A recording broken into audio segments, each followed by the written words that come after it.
Bonsoir à tous. Je vais procéder à l'appel. Monsieur Saudiel. Présent. Madame Florence Tessier. Monsieur Pascal Horry. Présent. Madame Nathalie Jolivet. Elle avait, je crois, avec 5 minutes de retard. Ouais, c'est sur la route. Monsieur Sébastien Arnaud. Présent. Madame Caroline Monchamin, représentée par Madame Pauline Granger. Monsieur Laurent Bousset. Présent. Madame Pauline Granger, présente. Monsieur Sébastien Genet. Présent. Madame Grima Laura. Monsieur Tonga Guévy Cotter. Madame Gomez Joël. Monsieur Bourgi Bernard, représenté par Monsieur Christophe Devain. Présent. Madame Sarah Marie, représentée par Monsieur Claude Viaille. Monsieur Marcel Paulet. Présent. Madame Moulin-Elisabeth. Monsieur Christophe Devain. Madame Vermion Lucie, représentée par Sébastien Genet. Monsieur Vermion Alexandre. Présent. Monsieur Lepouze Thierry. Présent. Madame Pussonnet Stéphanie. Monsieur Béal Michel. Présent. Madame Bonavent-Barrière, représentée par Monsieur Michel Béal. Monsieur Valérie Vaux. Présent. Madame Janissé Josiane. Monsieur Patrick Ferrat. Présent. Madame Pasquière Christelle. Monsieur Chantal Hermoni. Présent. Madame Brevet Berti. Représentée par Monsieur Yvon Valère, pardon. Et du coup, Madame Sylvie Janat. Merci. Alors, sur la séance du Conseil municipal du 30 octobre, est-ce qu'il y a des remarques sur le compte rendu? Alors ce soir, je vais vous excuser, on est censé être diffusé en direct sur Facebook. C'est bon? Normalement, oui. Ce qu'il faudra par contre pour les prises de parole, c'est que vous attendez qu'on vous file le micro. On ne sait pas si le son sera bon, on va laisser ce soir, sinon on essaiera d'améliorer si ça continue le dispositif. Mais du coup, il faudra que chacun d'entre nous parle dans le micro. Hein, ça devra, si vous avez une intervention. Alors, sur le conseil municipal, compte rendu du 30 octobre 2020, des remarques. Donc il est approuvé. Sur les arrêtés pris depuis la séance du 14, depuis la séance précédente. Pas de questions? Merci. Alors, convention avec la région pour les transports scolaires. Je donne la parole à Florence. Bonjour à toutes et à tous. Alors, j'attaque par la convention à passer avec la région pour la gestion des transports scolaires. Donc, c'est une convention d'organisation. Actuellement, la convention est tripartite, c'est-à-dire que la région est l'autorité organisatrice, le département est coordinateur et la commune d'Orec est autorité organisatrice secondaire. À partir du 1er janvier 2021, la région va reprendre en gestion directe cette compétence de transport public routier sur le territoire de la Haute-Loire. Alors ça se fait déjà dans l'Ain, dans l'Ardèche, le Cantal, la Drôme et le Puy-de-Dôme, la Savoie et la Haute-Savoie. Alors qu'est-ce qui va changer à partir du 1er janvier? Alors on garde le même règlement départemental en vigueur, il continue donc de s'appliquer. Il y a quelques petites choses qui vont changer. Par exemple, la date, avant on avait pour réorganiser les circuits ou changer les circuits, on avait jusqu'au mois de mars de l'année en cours. Là, il faudra qu'au 31 octobre du début d'année, c'est-à-dire 2 mois après la rentrée, on donne déjà les notifications de changement pour la rentrée prochaine. Donc sinon, si on suit un petit peu les deux conventions, il n'y a pas tellement de changements autres que cela. Au niveau des marchés aussi également, les missions confiées à la commune ne seront pas modifiées, seuls les calendriers de passation des marchés qui seront donc modifiés. De ce fait, il sera demandé à la commune d'Orec-sur-Loire les éléments de chaque fin d'année civile pour les marchés renouvelés pour la rentrée de l'année N+1. Voilà. Donc, par conséquent, vous est demandé de bien vouloir Je continue à approuver la nouvelle convention d'organisation portant sur la gestion des transports scolaires sur services spéciaux assignée entre la région et la commune d'Aurec-sur-Loire qui prendra effet le 1er janvier 2021 jusqu'au 31 août 2025. Y a-t-il des questions?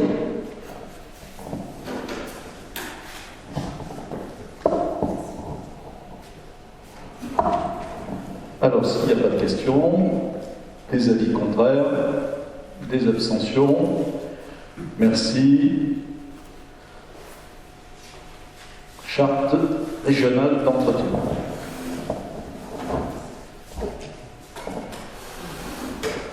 Alors, le second point à l'ordre du jour concerne l'adhésion à la charte régionale d'entretien plus nature avec la Fredon-Auvergne. Donc, juste pour rappel, la Fredon-Auvergne, en fait, c'est la Fédération régionale de défense contre les organismes nuisibles. Dit comme ça peut faire un peu peur. Ces domaines d'action sont en fait basés sur 4 grands axes d'intervention. D'abord, préserver la qualité, la sécurité et la compétitivité de l'agriculture française. Ensuite, préserver la capacité à l'export des denrées primaires végétales. Préserver également le patrimoine naturel des bioagresseurs et espèces exotiques envahissantes. Et enfin, préserver la santé humaine des espèces nuisibles à l'homme. Dans les faits, cette association, à la base, travaille avec les collectivités depuis un certain nombre d'années, notamment sur des thématiques comme la mise en place de la politique zéro phytosanitaire et toutes les déclinaisons qu'on a pu observer donc, par rapport à cette politique. Au niveau d'Aurec, on a travaillé sur le zéro phytosanitaire depuis, j'allais dire 10 ans, pas tout à fait, mais 8-9 ans maintenant, pour préparer donc une transition sur la gestion des espaces verts et espaces naturels qui sont à notre charge d'entretien. On a atteint le deuxième niveau en fait de la charte qui correspond au zéro phyto avec l'opération Tersen, le label Tersen. Et donc, dans le cadre de la charte régionale plus nature, ce qui est proposé, c'est d'atteindre un niveau supérieur, un niveau 3, avec des engagements complémentaires par rapport à ce qu'on fait aujourd'hui. Donc les objectifs en fait de ce nouveau niveau de qualité d'entretien de nos espaces, c'est de poursuivre la démarche de gestion écologique et durable de nos espaces en réduisant le volume des déchets verts, en ayant une meilleure gestion de l'eau, en favorisant la biodiversité locale par nos pratiques, en revoyant et en adaptant la communication aussi bien en interne à la mairie qu'en externe auprès du public, et puis le fait de respecter les critères des produits phytosanitaires sur lesquels on est déjà engagé. Et pour mener à bien toutes ces opérations, donc, on est un peu site pilote, puisque la Fredon-Auvergne teste son dispositif, on va dire d'évaluation plus nature sur la commune d'Aurec-sur-Loire en particulier, et nous accompagne. Donc l'objet de cette délibération, c'est de valider en fait la proposition d'accompagnement de la Fredon-Auvergne pour un montant de 1 650 € hors taxe. En sachant que le devis initial donc, était de plus de 3 000 €, mais en gros ils nous font une remise comme on est site pilote. Et il vous est proposé d'approuver l'adhésion de la commune à la charte régionale d'entretien plus nature à passer avec Fredon-Auvergne, d'approuver donc l'offre d'accompagnement technique à hauteur de 1 650 € hors taxe, et d'autoriser monsieur le maire à signer la charte ainsi que tout document qui fait référence à cette charte. Est-ce qu'il y a des questions? Non, pas de questions. Donc on passe au vote. Donc qui est pour? Ah mais ça vous fait bouger un petit peu, c'est bien. Qui est contre? Qui s'abstient? Eh bien, on vous remercie. Merci. Alors, le point suivant est la convention d'adhésion que nous renouvelons chaque année avec la Fondation 30 millions d'amis. Alors, cette convention a pour objectif les campagnes de stérilisation des chats errants sur la commune. Alors, je vous rappelle qu'en termes de stratégie, il y a un certain nombre de chats qui vivent leur vie et qui ne sont pas forcément chez les particuliers. Ils ont chacun un domaine de chasse, une surface qu'ils occupent. Et en fait, les supprimer d'une manière ou d'une autre, c'est tout simplement donner de la place à leurs successeurs. Donc, la stratégie communément employée est de les stériliser pour éviter qu'on ait un effet d'amplification, puisque ça se multiplie très très vite, mais de les laisser sur leur territoire. Donc, de les relâcher sur leur territoire quand il s'agit de chats errants. Alors, dans cette convention avec 30 millions d'amis, on doit conventionner sur un nombre de chats et ils prennent 50% du forfait qu'on a à payer pour le traitement de ces animaux. L'année dernière, on avait conventionné pour 10 chats et on avait reconventionné en cours d'année pour doubler le nombre. C'est très difficile d'évaluer à l'avance quel type d'engagement. Mais il y a une règle, c'est que quand on s'est engagé pour 10 chats, on paye pour 10 chats, même s'il n'y en avait que 5. Donc après, si on renouvelle pour 10 chats, on repaye pour 10 chats. Hein. Donc là, je vous propose que pour cette année, on conventionne pour 15 chats, sachant que ça veut dire donc que ça représentera une somme de 1050 € à 55 ans, donc 525 € pour la commune, 525 € pour 30 millions d'amis. Et puis si en cours d'année ça s'avère insuffisant, eh bien ça repassera devant le Conseil pour compléter la convention. Y a-t-il des questions là-dessus? Oui, alors peut-être un micro pour M. Perra. Il y en a un, parfait. Oh. Oui, ça marche, vas-y. Oui, est-ce qu'on est en progression par rapport aux autres années, par rapport aux chats? Non, c'est cyclique. Là, on parle bien, il y a d'autres situations. Hein. Il y a des animaux qui sont retrouvés, mais qui sont par exemple pucés, identifiés, qui appartiennent à quelqu'un. C'est pas de ça dont on parle. Sur les chats errants, non, c'est cyclique. Ça dépend, on ne peut pas dire une progression, on peut dire il y a des moments où il y en a plus, des moments où il y en a moins. C'est pas. Voilà. Mais en particulier, si on mène ces campagnes de stérilisation, on limite l'augmentation. C'est bon là-dessus? Alors, y a-t-il des avis contraires? Des abstentions? Je vous remercie. Alors, Bernard avait quelques soucis personnels qui l'ont empêché d'être là ce soir. Sinon, il nous aurait brillamment parlé du règlement du cimetière, puisque c'est son travail et pas le mien. C'est lui qui l'a fait, qui l'a élaboré, qui a travaillé avec Madame Findris, qui est parmi nos personnels, celle qui suit la gestion du cimetière. C'est quelque chose d'important, je pense que vous l'avez tous lu dans le détail, avec en plus des pratiques à introduire dans le règlement, parce qu'il y avait des usages qui n'existaient pas il y a quelques années, autour de l'incinération, des urnes funéraires, de la dispersion des cendres, etc. Donc il y avait besoin de retoiletter. C'est important qu'on ait un règlement, parce que c'est vrai qu'on est là sur des choses où il vaut mieux pouvoir se référer à un document quand on est face à des difficultés. Ça réglemente aussi la manière dont on peut intervenir dans le cimetière, à quel moment on peut y faire des travaux, par respect pour les personnes qui viennent là pour se recueillir. Ça réglemente les notions de concession, de reprise de concession, de prolongation de concession, qui a le droit de prolonger une concession, etc. C'est tous ces éléments qui ont été réactualisés dans ce règlement intérieur que je vous demande d'approuver aujourd'hui. Est-ce qu'il y a des questions par rapport à ce règlement? Pas de questions. Je vous signale juste que l'ancien règlement datait de 1865. Voilà, donc ça laisse une marge pour reprendre le règlement. Y a-t-il des avis contraires? Des abstentions? Je vous remercie. Alors, une délibération traditionnelle. Toutes les années, le groupe Casino nous demande de délibérer sur les dates d'ouverture du magasin pour l'année 2021, date d'ouverture pour le dimanche. Dans le cadre réglementaire, il faut qu'il y ait une délibération, même si après, bien évidemment, ça se fait avec un certain nombre de règles de travail et de règles sociales avec le personnel, c'est-à-dire qu'ils ne font pas ce qu'ils veulent. Hein. Mais il faut au moins que les dates aient déjà été délibérées par nous ou qu'on s'y oppose si on ne veut pas ces dates. Donc, Casino nous demande de délibérer sur les dates. En général, ils ne se servent pas de toutes, hein, mais ils nous demandent de délibérer sur un certain nombre de dates. Et il nous demande de délibérer sur les dates du 4 avril, du 2 mai, du 23 mai, du 19 décembre et du 26 décembre 2021. Des questions? Oui, prenez un micro.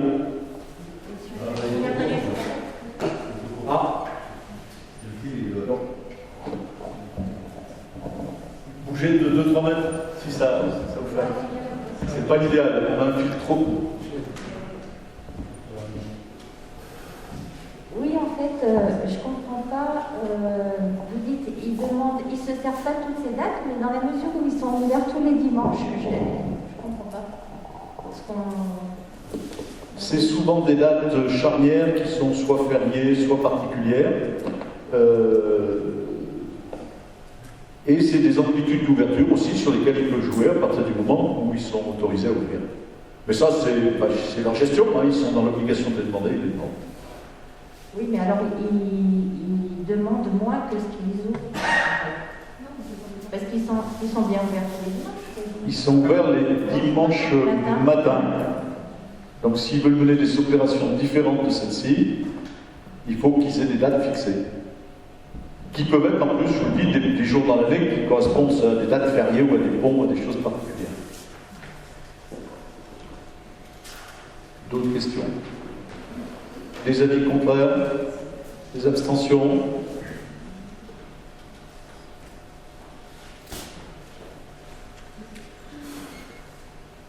Sébastien, est-ce que tu as encore...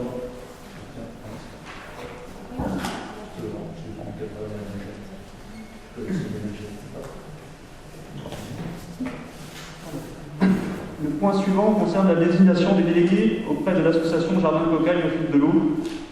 Donc il y a lieu de procéder à la désignation d'un nouveau délégué à cette association suite à la démission de Nathalie Gomez. Et donc c'est pour représenter en fait la commune au sein du conseil d'administration de l'association qui se réunit, on va dire, tous les 2-3 mois. Voilà, donc dans les candidatures qui ont été portées à notre connaissance, il y a M. Thierry Leproust, et puis je crois qu'il y a M. Ferrard également. Donc il y a un vote à réaliser, et je vous propose, s'il n'y a pas de remarques là-dessus, de procéder au vote. Donc pour la candidature de Thierry Leproust, qui est pour du coup?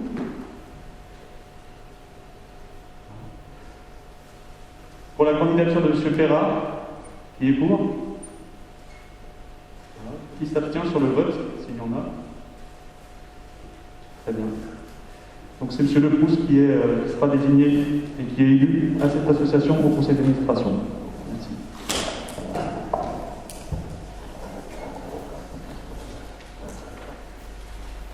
On va passer aux affaires financières. Donc le premier point concerne la tarification. Monsieur Horry, je peux prendre la parole pour ce début de cette opération, de ce point-là. À propos des affaires financières, là, vous avez présenté 5 délibérations, dont certaines engagent des montants conséquents. Il était prévu de longue date qu'une commission finance préparatoire à ce conseil se tienne lundi dernier, le 7 décembre. Cette commission n'a pas eu lieu. Elle a été annulée à la dernière minute avec le motif de contexte sanitaire.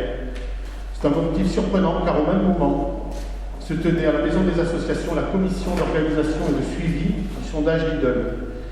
C'est vraiment surprenant. Vous annulez des commissions obligatoires, mais pas les réunions de travail. C'est la 3e fois consécutive que vous annulez à la dernière minute une commission finance. Pour information, vous aurez quoi? Ces annulations sont toujours faites à la dernière minute en réponse à ma propre démarche de confirmation du maintien quant au jour et à l'heure de la commission. On n'est jamais averti avant. Donc nous, ce qu'on voulait vous dire, mesdames, messieurs de la majorité, on ne comprend pas votre absence de considération quant à vos engagements envers les Aurécois, car nous n'oublions pas, il ne faut pas oublier que nous sommes des représentants du peuple et qu'à ce titre, le minimum, c'est de respecter la loi. Pour mémoire, cette année 2020, il n'y aura eu qu'une seule commission finance sur les 7 prévues initialement, et toutes ont été annulées à la dernière minute. De sorte que nous entendons qu'à l'absence d'informations préalables à ce Conseil, on aurait dû avoir pendant cette commission finance, et de cette attitude de sélection arbitraire du choix de la tenue ou non d'une commission, nous vous informons que par principe, nous voterons contre à toutes les délibérations que vous allez nous présenter. Alors, sur le fond, le budget, depuis le début de l'année, a très peu varié. Je parle sous le contrôle de mon voisin de gauche, qui est responsable des finances. Et j'arrive pas trop à voir là où ce soir on engage des sommes considérables. Mais je vous en laisse l'appréciation, parce qu'en fait on est plutôt dans une exécution budgétaire cette année d'un grand classicisme. Donc c'est vrai que quand il n'y a pas de sujet, mais c'est notre appréciation, c'est visiblement pas la vôtre, on essaye d'économiser un certain nombre de rendez-vous et de réunions. Alors, il y a des rendez-vous plus impératifs, mais c'est vrai que c'est une appréciation là aussi de notre part, laquelle vous n'allez pas être en accord. Par exemple, l'engagement de la commission Lidl de se réunir à la fin du processus de vote, elle ne pouvait pas trop souffrir d'exception. Je ne vois pas en quoi quelqu'un se serait permis de l'empêcher de se réunir. Elle s'est réunie, par contre, dans des conditions sanitaires particulières. Voilà. Si j'ai bien retenu, c'était même hors les murs, Pascal, il me semble. Tout à fait. Hors les murs mairie, hein, pour être précis. Et c'était 4 personnes, hein, plus le directeur, je pense, enfin 4-5 personnes. Hein. Voilà. Donc on essaye d'économiser les réunions et on essaye de faire les réunions à enjeu, c'est-à-dire où il y a tel. On va rentrer dans une période, à partir du premier trimestre, de préparation budgétaire. On ne pourra pas faire l'économie, bien évidemment, de la commission des finances. Parce que là, on sera sur un nouveau budget à constituer. Voilà. Pour le reste de vos termes, décidément, vous gardez bien la même tonalité. Un peu emphatique sur chaque chose, en engageant chaque fois le peuple. Vous êtes garant du peuple, là. Bon, je ne sais pas quel peuple, mais bon. Donc, n'en faites pas trop. Et si en plus vos votes sont des votes de principe, continuez. Ça ne fait pas preuve d'une grande attention au sujet qu'on vous prête. Parce que les sujets financiers, je m'excuse, je ne veux pas les mépriser, parce que c'est Pascal qui les traite. Le plus important, sans doute, c'est le premier. Puisqu'on touche à un tarif par rapport aux familles. Mais le débat peut tout à fait se faire ici, parce que là il n'est pas très technique, il n'y a pas beaucoup de choses à chercher derrière. Quant aux autres, c'est plutôt des sujets d'ordre, comme on dit, c'est à peu près classique. Hein. Quand il s'agit de commencer à préparer une ouverture de crédit pour pouvoir continuer à exécuter le budget en début d'année de l'année prochaine, vous m'expliquerez en quoi il faut se voir un soir pour en parler. Alors qu'on ouvre, comme toutes les années, le même pourcentage de sommes sur les mêmes lignes de manière classique. Voilà. Donc, vous avez le droit d'avoir des points de vue. À force de vous référer au peuple, il va y avoir plus de peuple avec vous. Hein. Alors, premier point, ça concerne la tarification laissée à la charge des familles concernant la restauration scolaire. Alors, avant de passer à la proposition d'évolution tarifaire, peut-être rappeler quelques éléments au préalable. Le premier élément à rappeler, c'est sans doute que le tarif qui est à la main du conseil municipal n'a pas évolué depuis 2018. Hein. C'est un tarif inchangé depuis 2018. Le deuxième élément peut-être à rappeler, c'est le prix de revient du service de restauration scolaire. Donc, pour la maternelle, on peut évaluer le prix du repas servi à 8,63 € en année normale, hein, sans l'effet Covid.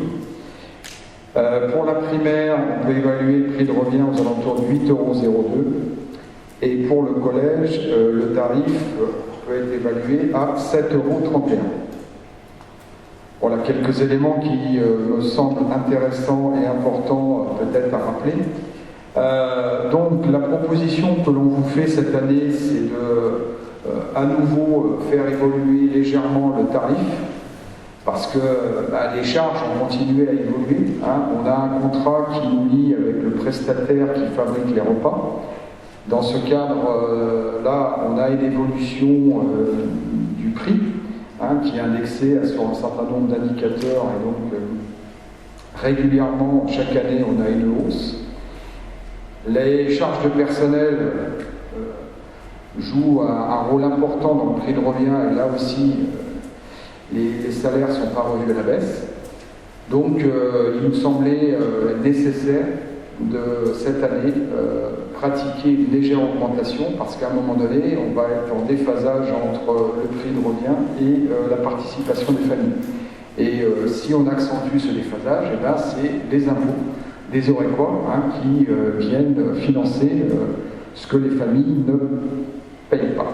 Donc aujourd'hui, il nous semblait logique de vous proposer une augmentation des tarifs. Donc cette augmentation, vous l'avez vu sur toutes les lignes, qui est à notre main, représente 10 centimes. Donc pour les élèves orecois en maternelle, on passe de 3,80 € à 3,90 €, pour l'élémentaire de 3,80 € à 3,90 €, et pour le collège privé, pareil, de 3,80 € à 3,90 €. Donc vous voyez, quand on compare au prix de revient que je vous ai cité tout à l'heure, on voit qu'on est un peu moins de 50% du prix de revient qui est laissé à la charge des familles. Donc on va dire un peu plus de 50%. C'est l'impôt des Orecois qui finance plus de 50% du repas. Après, pour les élèves non orecois, on a augmenté de 10 centimes aussi, donc je ne vais pas vous lire toutes les lignes, mais vous voyez qu'il y a une augmentation de 10 centimes. Et vous voyez que là aussi, les deux premières lignes où on a une participation de la commune de Malvalette, on a la même tarification que pour les élèves orecois, et puis pour tous les extérieurs, il y a une tarification qui s'approche du prix de revient, puisque là, l'impôt des Orecois n'a pas à financer le repas des non-résidents à Aurec. Ensuite, on a le collège public, où là, on a une convention qui nous lie avec le conseil départemental. Et donc là, c'est la tarification qui est proposée par le conseil départemental. Donc là, on se doit d'appliquer ce que nous demande d'appliquer le conseil départemental, donc à savoir une évolution du forfait annuel demi-pension 5 jours de 521 € à 527. Pour 4 jours, ça passe de 459 à 464. Pour 3 jours, de 376 € à 380 €. Et le ticket à l'unité élève passe de 4,10 € à 4,15 € et le repas adulte de 4,70 € à 4,80 €. Voilà. Sachant que là, il y a une révision chaque année de la tarification proposée par le conseil départemental. Y a-t-il des questions avant qu'on passe aux voix ?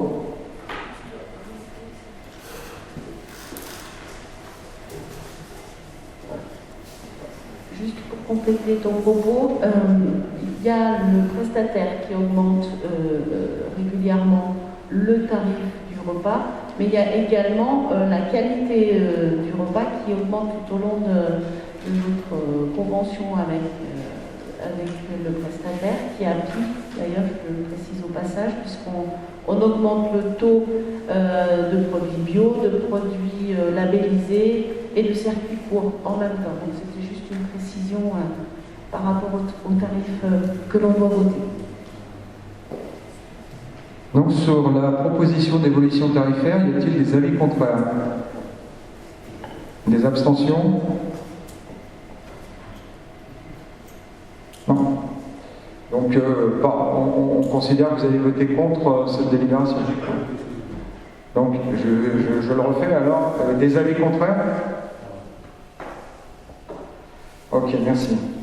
Alors, point suivant, effacement des dettes irrécouvrables. Donc là, ça concerne une demande émanant de la trésorerie, puisque c'est la trésorerie qui se charge du recouvrement des produits de la commune. Et donc, au bout d'un certain nombre d'actions qu'elle mène pour recouvrer les sommes, quand elle estime qu'il n'y a plus du tout de chance de recouvrer, elle nous demande d'annuler et de passer en dette irrécouvrable les créances qui n'ont pas été payées. Donc là, ça concerne principalement des titres qui concernent l'eau et l'assainissement. Et donc, on a une demande à hauteur de 1 322,79 € qui concerne le budget principal de la commune.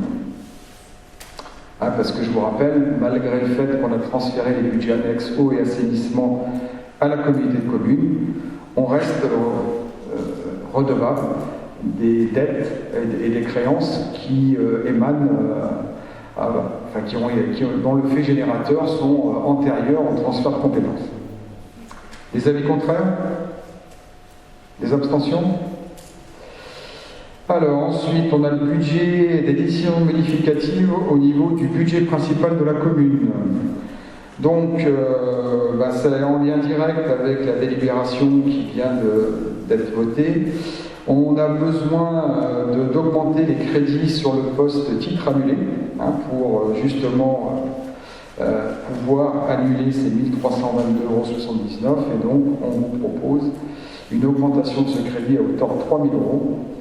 Et donc, pour contrebalancer cette augmentation de charge, on augmente les remboursements sur rémunération du personnel à hauteur de 3 000 €.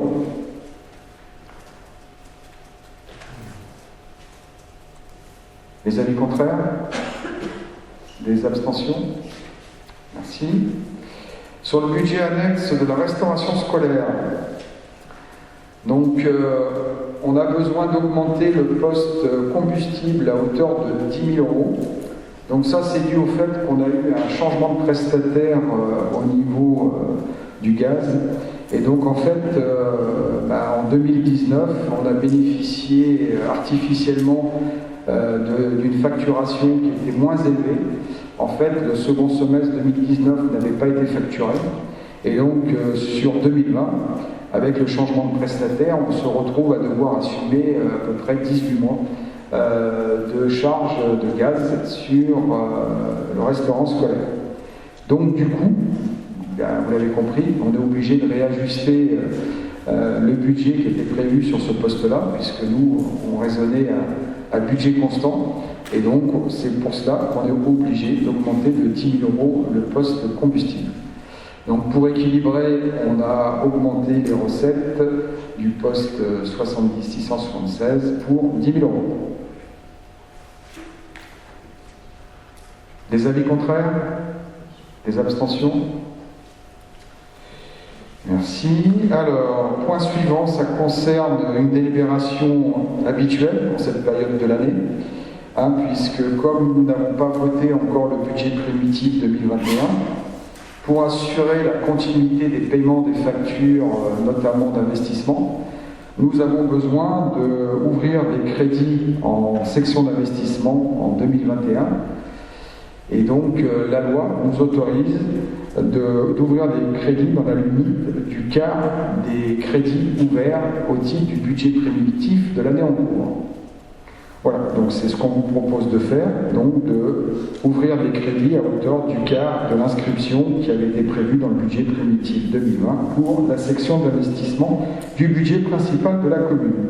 Ce qui représente donc 500 € en immobilisation incorporelle, 3 575 en subvention d'équipement versé, 75 706,28 pour les immobilisations corporelles et 599 955,29 pour les immobilisations en cours. Encore une fois, ce n'est pas un budget primitif que l'on vote, mais simplement nous permettre de pouvoir acquitter les factures qui vont arriver entre le 1er janvier 2021 et le vote du budget primitif 2021. Des avis contraires? Des abstentions? Alors, un petit point technique. Donc là aussi, on est en vigilance croisée entre la trésorerie et le service comptable de la mairie. Et les audits qui ont été réalisés ont démontré qu'il y avait un certain nombre de biens qui étaient présents à l'actif du budget principal de la commune et qui n'avaient pas fait l'objet d'un amortissement depuis leur inscription budgétaire à l'actif de la commune. Et donc la trésorerie nous a demandé de pouvoir rectifier cette anomalie. Et donc c'est les sommes qui sont précisées dans la note qui concernent alors La première ligne la plus importante pour 70 812,39 qui a été enregistrée en 2016, c'est la révision du PLU. Ensuite, on a trois sommes de 16 375,38, 10 105,11 et 5 068,06 qui concernent principalement des plantations pour le verger conservatoire et le sentier botanique pour les deux autres lignes. Et là, c'est des dépenses qui datent de 2005, 1998 et 1997. Et enfin, on a deux lignes qui concernent des paraboles sur REC pour 6 473,29 et 957,71 qui datent de 2013. Voilà, donc on procédera à la régularisation pour les deux premiers comptes sur 5 ans et sur le dernier compte sur 6 ans. Ce qui va générer globalement à peu près 20 000 € de surcoût d'amortissement annuel pour la commune. Des avis contraires? Des abstentions?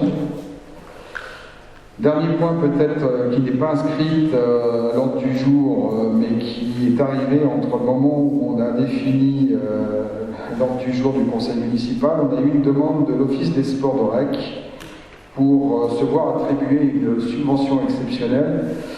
La volonté de l'OSA était d'accompagner financièrement les clubs sportifs. Vous savez tous qu'avec la période de confinement et la crise sanitaire, il y a un certain nombre d'événements que menaient les clubs sportifs pour financer notamment l'achat d'équipements pour leurs licenciés. Ils n'ont pas pu avoir lieu, ces événements. Les buvettes n'ont pas pu avoir lieu, donc voilà, il y a un manque à gagner relativement significatif pour un certain nombre de clubs sportifs. Et donc l'OSA souhaitait allouer des bons d'achat pour les équipements sportifs à destination des clubs aurécois. Et donc nous a demandé de participer à ce financement pour envoyer un signe positif aux clubs sportifs de la commune, notamment dans la reprise des activités qui s'annoncent. Alors on l'espère pas trop tardivement, ça voudra dire que les choses évoluent positivement.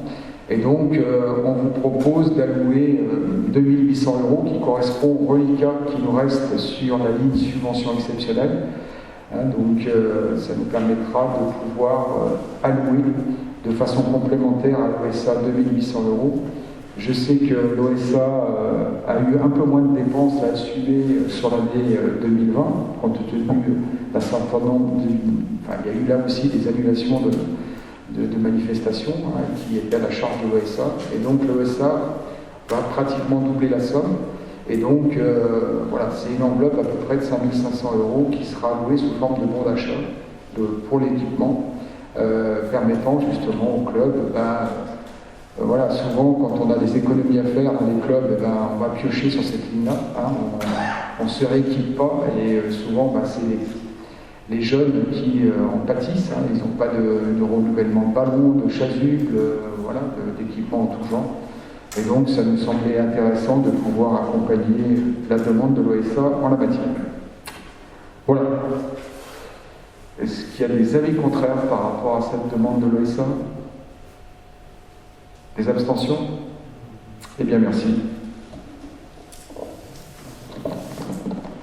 Alors, sur le projet de pharmacie qui se situe sur des terrains, alors j'allais dire sur des terrains à l'OPAC, pas tout à fait, sur des terrains qui s'appellent les parcelles 402, 405 et 410. L'OPAC a négocié avec la future installation de la pharmacie la cession d'un bout de terrain, et dans ce bout de terrain, il y a des garages qui concernent les locataires de l'OPAC. Et donc ils ont trouvé un accord qui leur permet à la fois ces garages sont démolis, mais de reconstituer ou d'avoir l'argent nécessaire pour reconstituer ces garages et ne pas pénaliser les locataires OPAC. Au moment de la transaction, l'OPAC s'est rendu compte, alors on a remis sur ces dernières années de l'ordre dans le patrimoine entre l'OPAC et la commune. Parce qu'en fait, historiquement, on peut dire ça, parce que là aussi ça date parfois de 50 ans, beaucoup de transferts de propriété n'avaient pas été faits. Et donc des parties opaques appartenaient à la commune, et parfois des parties de voies communales appartenaient à l'OPAC. Donc on a fait un grand nettoyage de tout ça, et toute évidence, dans ce grand nettoyage, il y a au moins une parcelle qui a échappé, qui est la parcelle qui nous concerne aujourd'hui, la parcelle 402, sur laquelle on fait le lien avec l'OPAC et le lien d'un bail amphithéotique. Alors d'un bail amphithéotique qui doit courir jusqu'en 2040. Et donc ce bail amphithéotique, sur la parcelle, c'est la partie gauche qui est présentée à l'écran, il est à la fois sur une parcelle, un tout petit bout des garages, un bout de la parcelle de la future pharmacie, et une grande partie de l'immeuble, qui est l'immeuble attenant à la caserne des pompiers. Voilà. Ce qui fait qu'au moment de passer la vente permettant le démarrage des travaux de la pharmacie, l'OPAC s'est retrouvé à ne pas pouvoir vendre un terrain qui, en fait, dans la pratique, ne lui appartient qu'à travers un bail amphithéotique. Je ne rappelle pas ce qu'est un bail amphithéotique. Hein. Il donne tous les droits du propriétaire, mais au moins sauf un, c'est celui de vendre. Puisqu'il peut pas vendre. Donc ce que je vous propose aujourd'hui, c'est que symboliquement, on cède cette parcelle à l'OPAC pour l'euro symbolique. Ce n'est pas une très bonne affaire parce qu'on leur cède à la fois un bâtiment, un bout de garage, mais en fait tout ça, c'est à eux encore pour jusqu'en 2040. Oui. La cession de la parcelle 402, ok. On avait des servitudes sur cette parcelle. Si on le donne à l'OPAC, comment on va faire pour y intervenir? Alors, quelle servitude? Tous les raccordements des réseaux du bâtiment et de la caserne des pompiers. Il y avait une partie des réseaux qui passent. Alors, s'il y a des servitudes, elles resteront de fait. D'accord. Parce qu'il n'y a pas de suppression des servitudes. Hein. Je n'ai pas connaissance de beaucoup de servitudes là-dessus, mais peut-être qu'il y a une partie des réseaux, parce que ça a été compliqué aussi à un moment donné de séparer entre la caserne et l'immeuble. Et ça, logiquement, c'était clarifié. Donc maintenant, parce qu'à un moment donné, on avait en commun à travers le hall un certain nombre de choses à gérer qu'on payait, curieusement, ça a été débrouillé. Voilà. Donc, c'est une queue de comète. J'espère qu'on n'a pas encore d'autres choses comme ça dans l'oreille, parce que c'est compliqué, c'est plutôt source de perte de temps. Là, en l'occurrence, il ne faudrait pas que ça retarde trop le démarrage du chantier. Oui, monsieur Valère, allez-y. Au même titre, là, quand on a préparé ce conseil de notre côté, sur le plan cadastral, on s'est aperçu qu'il y avait la partie 410, la parcelle 410, alors on la voit pas bien sur votre tableau là, elle est plutôt en haut à droite, là, le long du grand immeuble là.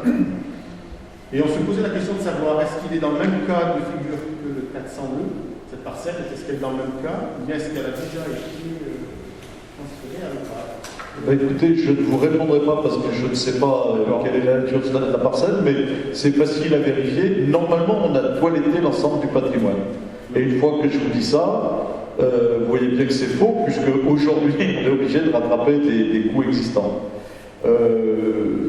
À mon avis, alors je ne vous réponds pas pour la 410, mais c'est facile à voir, hein, il suffit d'intégrer. Le reste, logiquement, on l'a clarifié. Et ce qui peut rester en piège, parce que je pense que le piège était là, c'est ces notions de bail amphithéotique.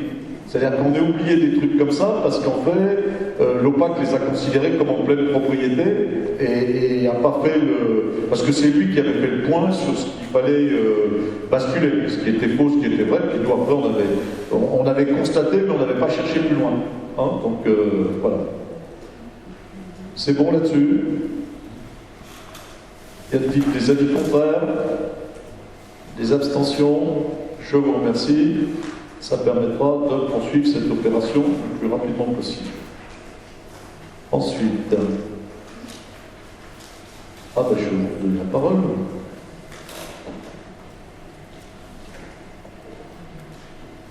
Sur le déroulé de notre consultation populaire.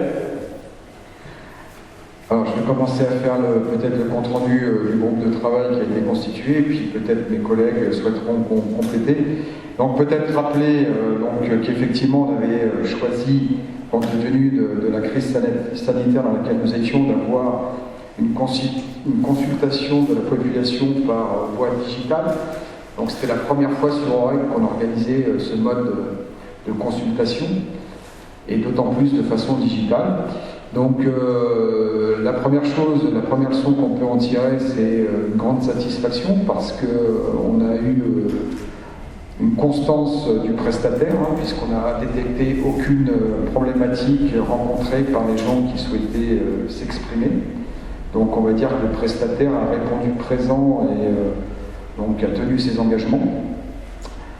Le deuxième élément, c'est que quand on avait commencé à discuter avec le prestataire, qui est quand même l'un des leaders sur le marché de la consultation, nous avait dit si vous atteigniez une participation à hauteur de 30%, ce serait déjà très beau.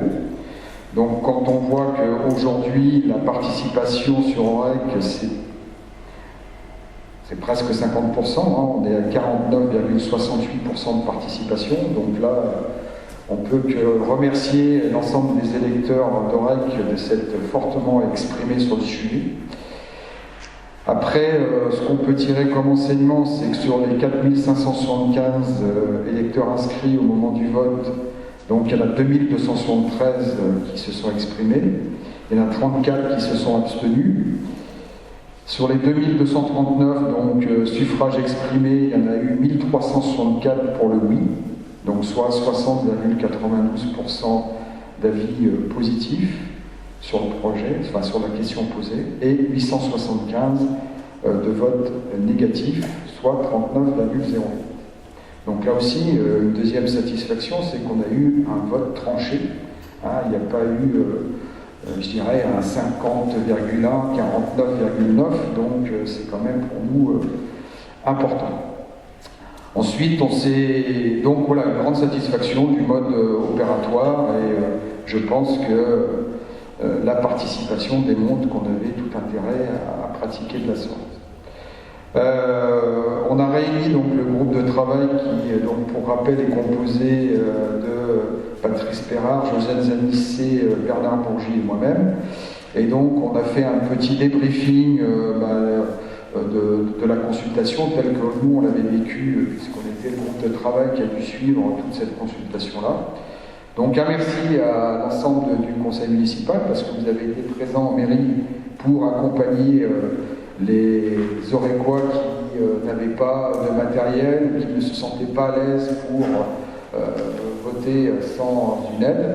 Et donc c'est une petite centaine d'Orécois qui sont rendus en mairie et donc qui ont été guidés pour voter et s'exprimer. Donc il y a quelques points d'amélioration qu'on a notés, notamment bien rappeler les consignes au personnel quant à la divulgation notamment du numéro d'électeur. On avait dit qu'il fallait que les gens viennent avec une carte d'identité, etc. Il y a eu 2-3 petits loupés où les choses n'ont pas été suffisamment respectées en termes de restrictions. Ensuite, on a noté quelques éléments à améliorer, notamment pour le vote en mairie, peut-être l'utilisation de tablettes tactiles qui sans doute permettrait d'accroître la confidentialité, puisque là on utilisait des ordinateurs à des moments où quand les gens n'étaient pas habitués à utiliser le logiciel, une souris, c'était un peu plus compliqué pour respecter la confidentialité. Et puis sans doute des points d'amélioration concernant la vie du groupe de travail, l'ensemble des membres du groupe soient bien informés, notamment des éléments qu'on a communiqués pour cette consultation. Là aussi, il y a eu 1 ou 2 petits loupés, et donc là, il faudra être vigilant si d'aventure on renouvelle l'opération. Voilà, et puis sans doute laisser un peu plus de temps aussi aux équipes, parce qu'on a fait ça quand même dans un temps relativement contraint, en plus dans un contexte pas facile, puisqu'on était quand même dans une période de crise sanitaire, donc voilà, sans doute que la leçon à retenir, c'est se donner peut-être un délai plus long, qui évitera peut-être aussi les petits dysfonctionnements qu'on a pu noter de ci, de là. Voilà, donc un bilan extrêmement positif de cette consultation, et je pense que c'est une opération qui peut être renouvelée en l'état. Je ne sais pas si vous avez d'autres choses à rajouter. Peut-être simplement, on a dit qu'on serait intéressé pour poursuivre le groupe de travail sur le suivi du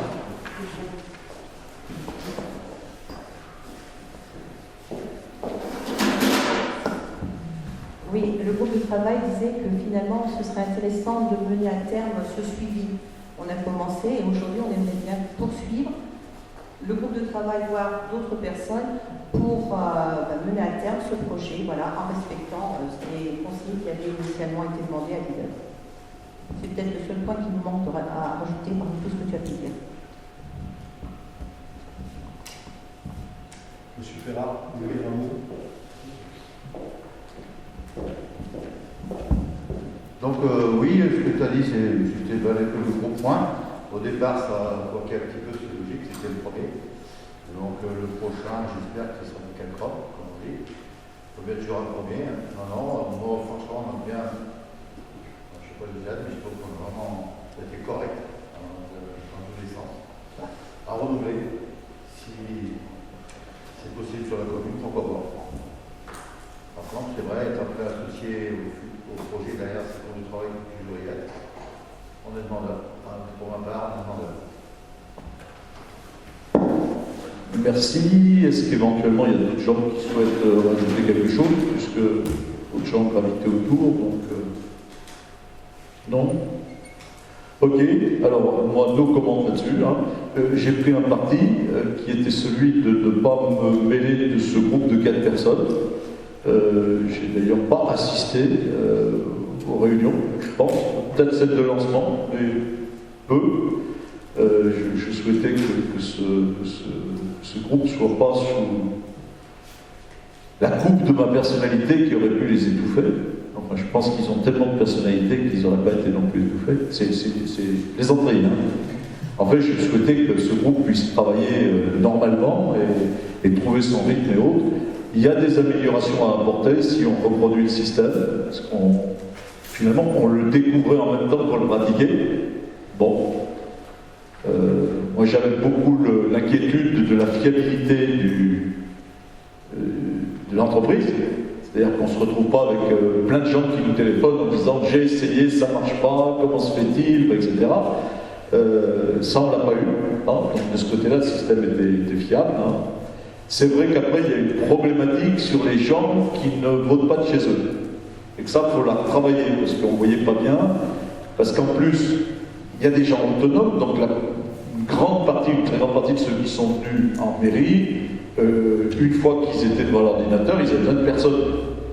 Donc ils votaient bien ce qu'ils voulaient, ils faisaient bien les manips qu'ils voulaient, puisqu'on leur a indiqué le chemin. Par contre, on s'est retrouvé avec des gens pour qui c'était la première fois de leur vie qu'ils étaient confrontés à un machin comme ça. Donc même cliquer, ça ne voulait rien dire. Même la souris, ils ne voyaient pas. C'était pas comme ça pour eux, une souris.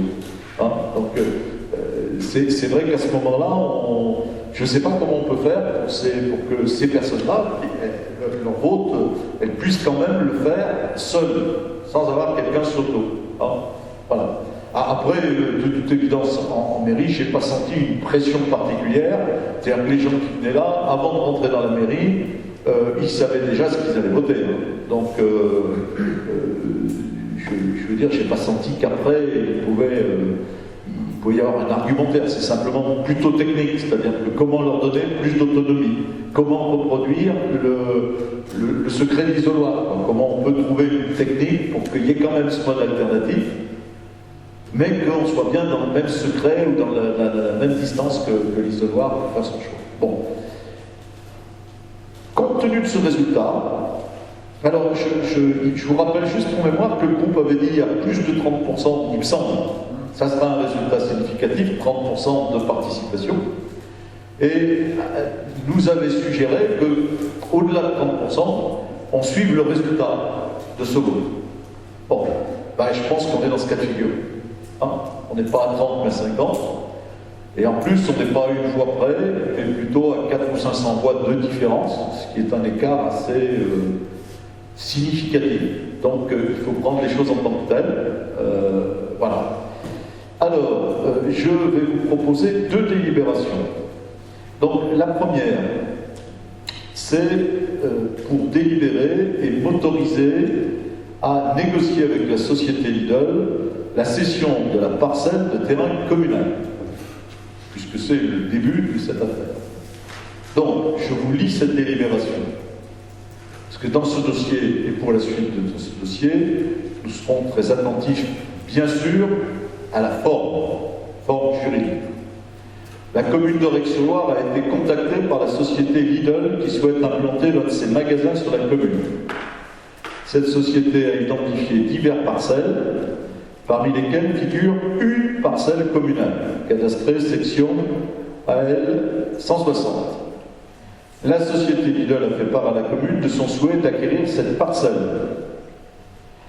Monsieur le maire, je parle de moi à la troisième personne, rappelle que cette démarche s'inscrit dans le cadre de la consultation en ligne qui a été effectuée récemment au sein de la population aurécoise et qui a majoritairement voté en faveur de ce projet. Compte tenu de l'ensemble de ces éléments, Monsieur le maire propose d'entrer en voie de pourparlers avec cette société afin de pouvoir définir plus précisément les contours de cette opération et de fixer les conditions propres à garantir l'intérêt communal. Il est proposé au conseil municipal de donner délégation à Monsieur le maire en application de l'article 2122-21 du Code général des collectivités territoriales pour entrer en voie de négociation avec la société Lidl.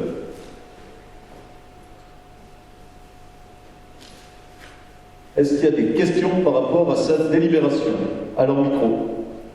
Je pense que ça doit être la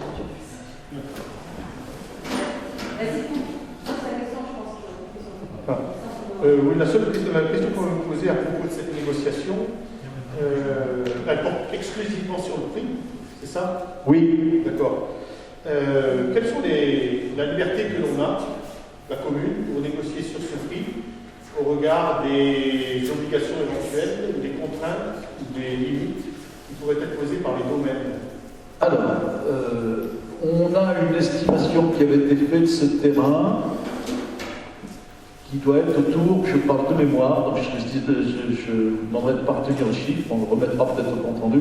Je ne sais plus si c'était 185 ou 188 000 euros. Tu dis oui, mais j'ai donné deux chiffres, oui. 180 000. Voilà. Ça, c'est l'estimation. C'est une estimation des domaines dont on dispose, qui avait un délai de validité qui doit renouveler, parce que les domaines ils se déplacent plus trop, et en particulier ils ne veulent plus trop se déplacer en dessous de 180 000 euros. Il se trouve que là c'est 188 000 euros. Voilà. Il me semble d'ailleurs qu'on ne doit pas être loin du prix d'acquisition de l'époque. En gros, bon. Mais peu importe. Ce que vous demandez, c'est la liberté qu'on a. Eh bien, on a toute liberté, mais il faut le justifier. Donc, il y a le cas de figure qu'on serait obligé de justifier, c'est si on vendait, par exemple, comme tout à l'heure, à l'euro symbolique. Par exemple, tout à l'heure, on a dit on cède un terrain à l'euro symbolique, mais c'est à l'OPAC. Donc, il y a un objet social. Donc, on peut bien comprendre que la commune et son conseil municipal décident finalement de vendre, on va dire, à perte, un terrain, parce que c'est une opération sociale. On aurait beaucoup de mal à justifier ça pour Lidl. Donc, a priori, ça paraît compliqué de vendre le terrain en dessous de l'estimation des domaines. Après, on va vendre, moi je vous dirais aujourd'hui, on va vendre le maximum. Voilà, c'est ce que je peux dire. Et maintenant, on va voir des propositions pour le faire Lidl, et de toute manière, c'est vous qui redélibérerez sur la proposition Lidl. Enfin, c'est nous qui redélibérerons sur cette proposition. Hein, au prochain conseil ou à celui d'après, en fonction de la rapidité de réaction de Lidl dans ses propositions. Il n'y a pas de... On ne peut pas dire qu'il y a des limites hautes. Il n'y a pas de plafond. Non, a priori, non. Et on n'est pas soumis aux plus-values. La collectivité n'est pas soumise aux plus-values. En termes de régime fiscal, on n'est pas soumis aux plus-values. Voilà. Ça répond à votre question? Oui. Oui, alors la mienne, elle était un peu la même, mais en fait, c'était quel était le prix d'acquisition du terrain? Le prix d'acquisition du terrain, c'est ça la question? Oui, le prix d'acquisition initial. Alors, il faudra que je vous le confirme. Moi, il me semble que c'est autour de 180 000 euros. À l'époque, on avait préempté par rapport à un acheteur qui est l'un des riverains qui vend sa maison. Mais on doit retrouver ça, donc on vous confirmera le prix d'acquisition du terrain, et bien sûr, on vous confirmera le prix d'estimation du domaine. Hein.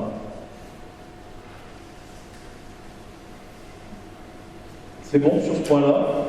Oui. J'aurai une dernière intervention en ce qui me concerne. À titre personnel, je ne soutiens pas la cession de cette parcelle au groupe de distribution de l'Arbre Scout auquel vous faites référence, là pour plusieurs points.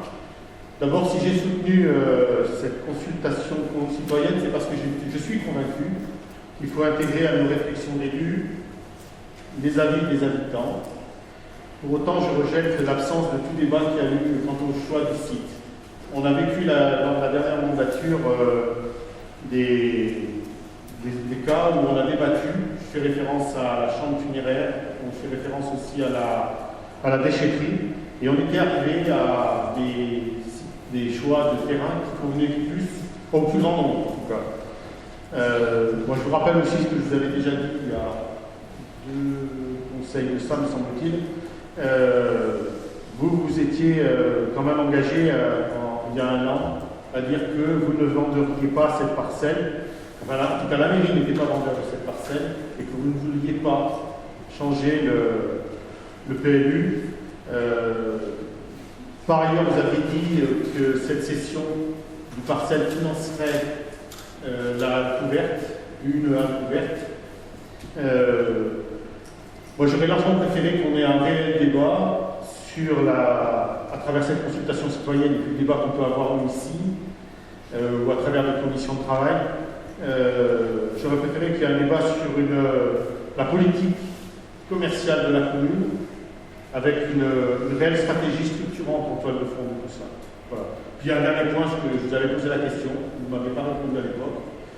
Je n'attends pas de réponse aujourd'hui, mais je vous le redis à nouveau, je ne comprends pas cette précipitation qu'on a tout à coup depuis le 1er septembre, à tout faire vite, pour que ces gens arrivent tout de suite là chez nous dans l'urgence et viennent s'installer dans une zone résidentielle. Voilà, moi c'est pour ça que, comme d'autres membres de ma liste, donc Béatrice Deuvec, puisque je porte sa voix ce soir, je m'oppose à cette session. Alors, je ne veux pas répondre, parce que moi je ne suis pas un défenseur dans cette affaire-là. J'ai souhaité me mettre dans la posture d'un Aurécois ordinaire. Il y a au moins un point sur lequel je peux répondre, parce qu'il est plus technique. Il y a un peu de confusion dans ce que vous dites.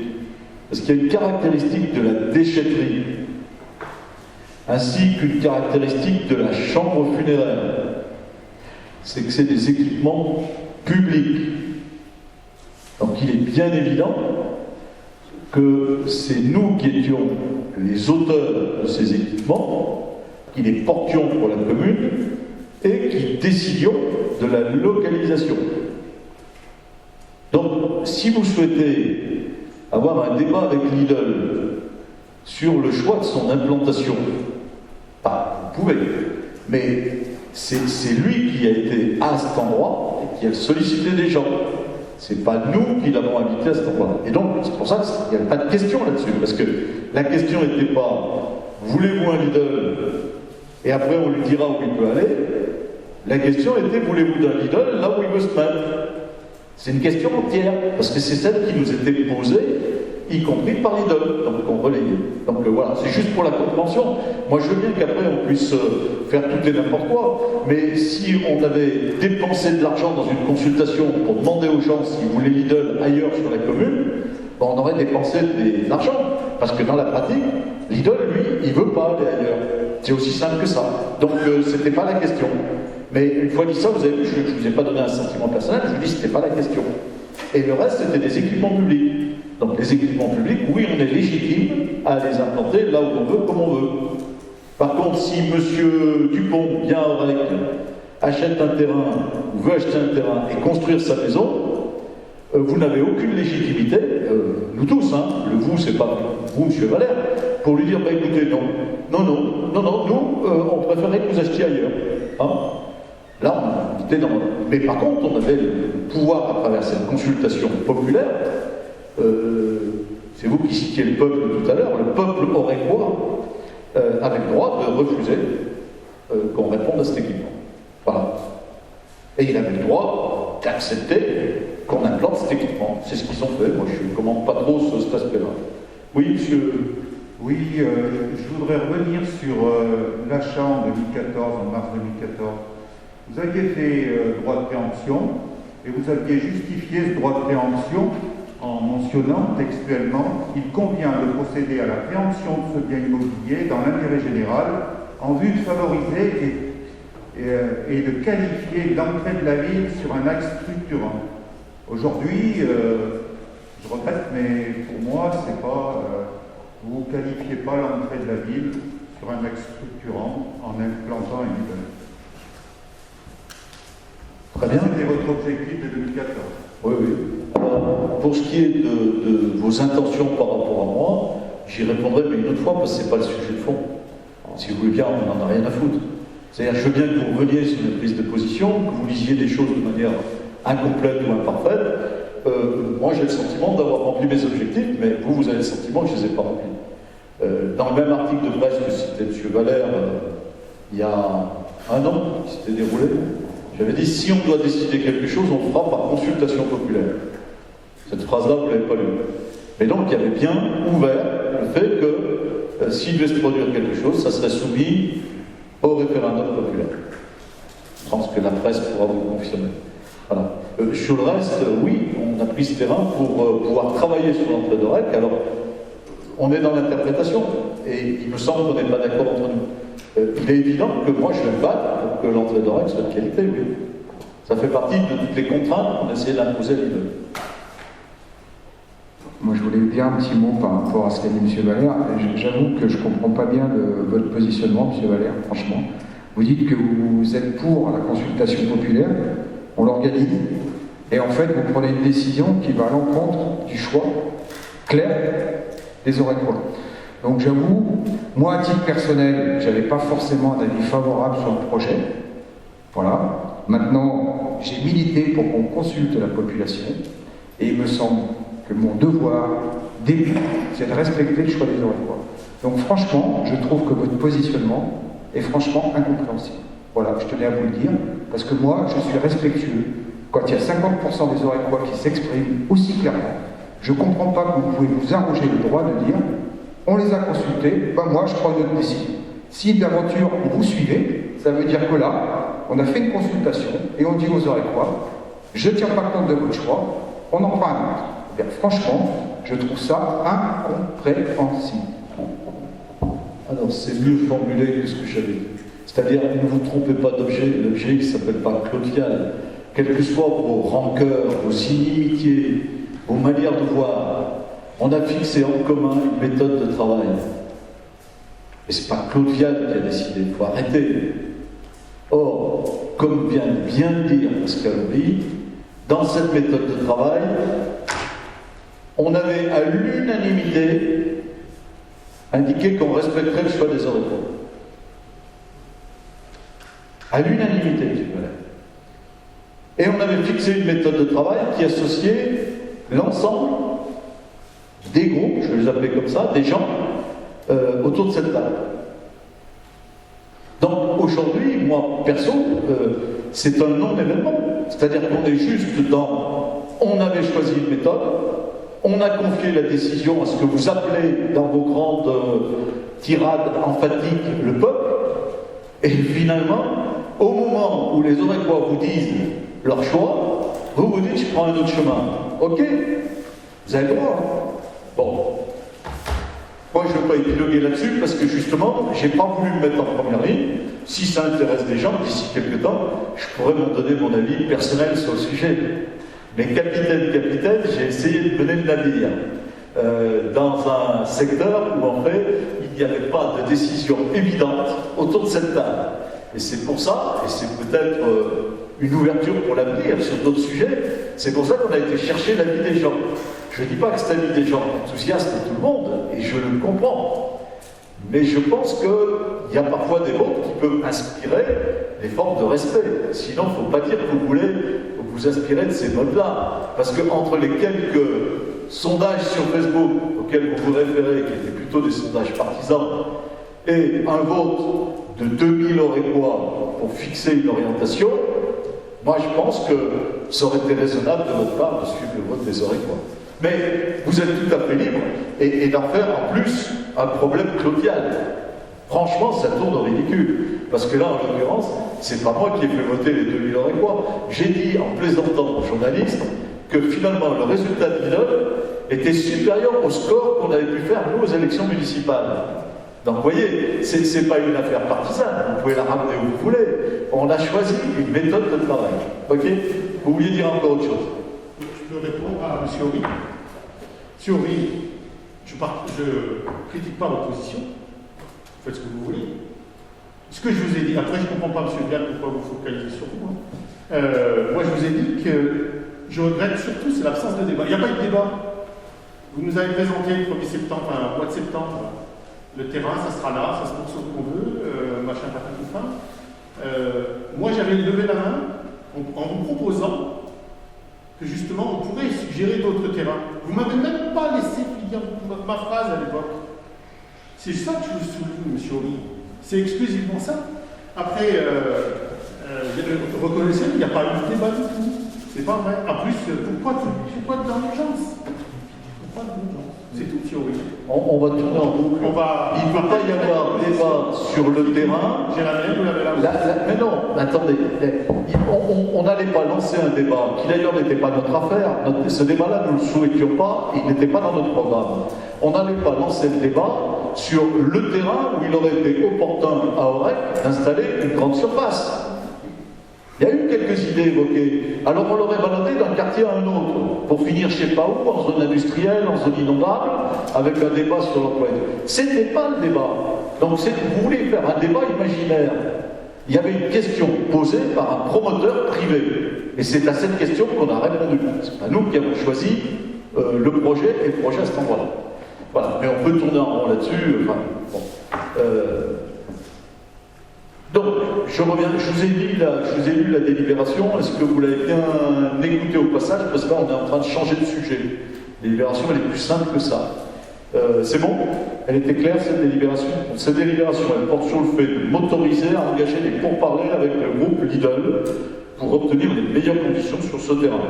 Et je reviendrai évidemment vers vous avec le prix des domaines et le prix proposé par le groupe Lidl lors d'une prochaine séance du conseil municipal, quand cette négociation aura pris main dans les semaines ou les mois à venir. Sur cette délibération, y a-t-il des avis contraires? Y a-t-il des abstentions?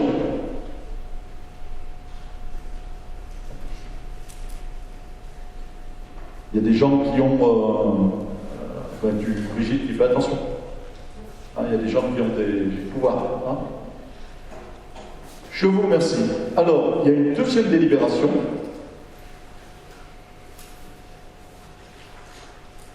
Alors, là aussi, que je vais faire l'effort de vous lire, qui est, là aussi, l'autorisation donnée au maire de prescrire la modification du PLU. Au passage, voyez-y un trait d'humour, je crois que je n'avais besoin ni de la première délibération, ni de la deuxième. Mais, ça ne serait pas très respectueux, là aussi, de la démarche que nous avons entreprise, puisqu'on avait dit qu'on reviendrait ici, et que c'est ici qu'on avancerait. Mais en fait, dans mes délégations, je pourrais continuer. Hein. Alors, cette deuxième délibération, elle a pour objet de prescrire la modification du PLU. Je vous la lis aussi, pour que ce soit clair. La commune d'Aurec a été contactée par la société Lidl qui souhaite implanter l'un de ses magasins sur la commune. La parcelle AN 160 concernée par ce projet appartient à la mairie d'Aurec. L'ensemble des parcelles du projet sont aujourd'hui classées en zone UC qui permet l'implantation de commerce pour une surface limitée à 250 m². Quand je dis l'ensemble des parcelles, nous on a une parcelle, mais il y en a plein d'autres. Hein. Le PLU d'Aurec-sur-l'Arve n'autorise pas en effet, et d'une manière générale, l'implantation de surfaces commerciales de plus de 250 m². C'est d'ailleurs vrai aussi pour Casino, hein, je vous signale. Ce qui limite leur capacité de développement. Afin d'améliorer l'attractivité commerciale de la commune et de répondre aux besoins d'une population en croissance régulière, la commune d'Aurec-sur-Loire souhaite non seulement permettre l'implantation du projet, mais aussi donner les mêmes conditions, des possibilités d'extension à la surface commerciale existante, en l'occurrence Casino. La commune d'Orec souhaite créer ainsi un nouveau zonage pour les parcelles concernées par cette future implantation et pour celles qui servent de support à la surface existante, tout en limitant ces nouvelles possibilités de construire à ces deux secteurs d'implantation, en vue de préserver dans le même temps l'offre commerciale proposée par les commerces de proximité à l'intérieur du centre-bourg.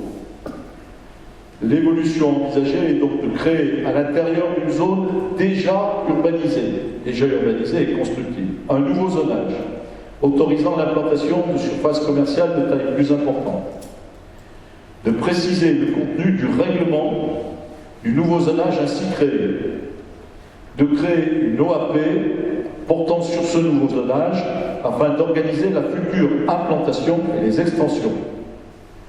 Le règlement, vous voyez ce que c'est dans le PLU, ça décrit les règles, les prospects, etc.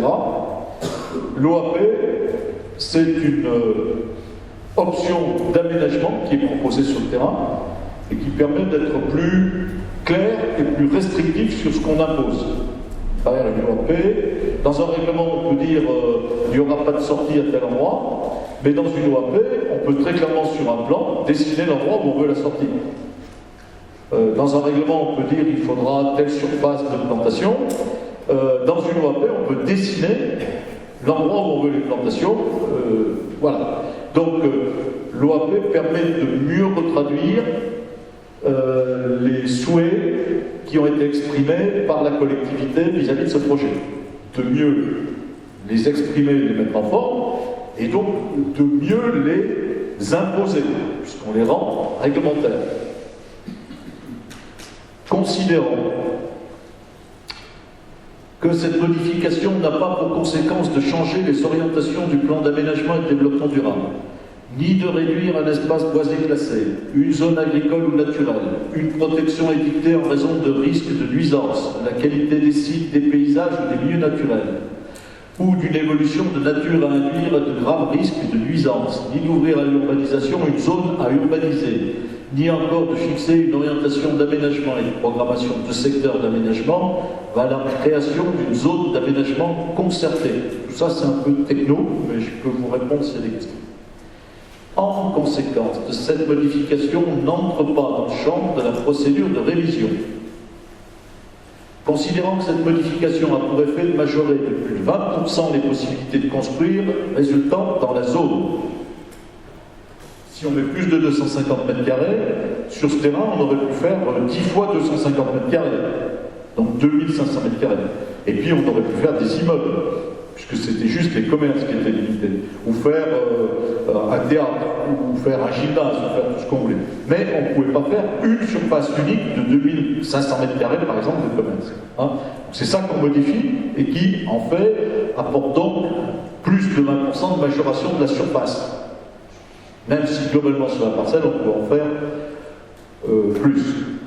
Dans les derniers considérants que cette modification entre dans le champ d'application de la procédure de modification dite de droit commun, vu le Code de l'urbanisme, les articles L153-36, L153-44, vu le schéma de cohérence territoriale de la Jeune-Loire, le SCOT approuvé le 2 février 2017, vous m'autorisez ou pas à engager la modification du PLU d'Orec-sur-Loire et à établir le projet de modification.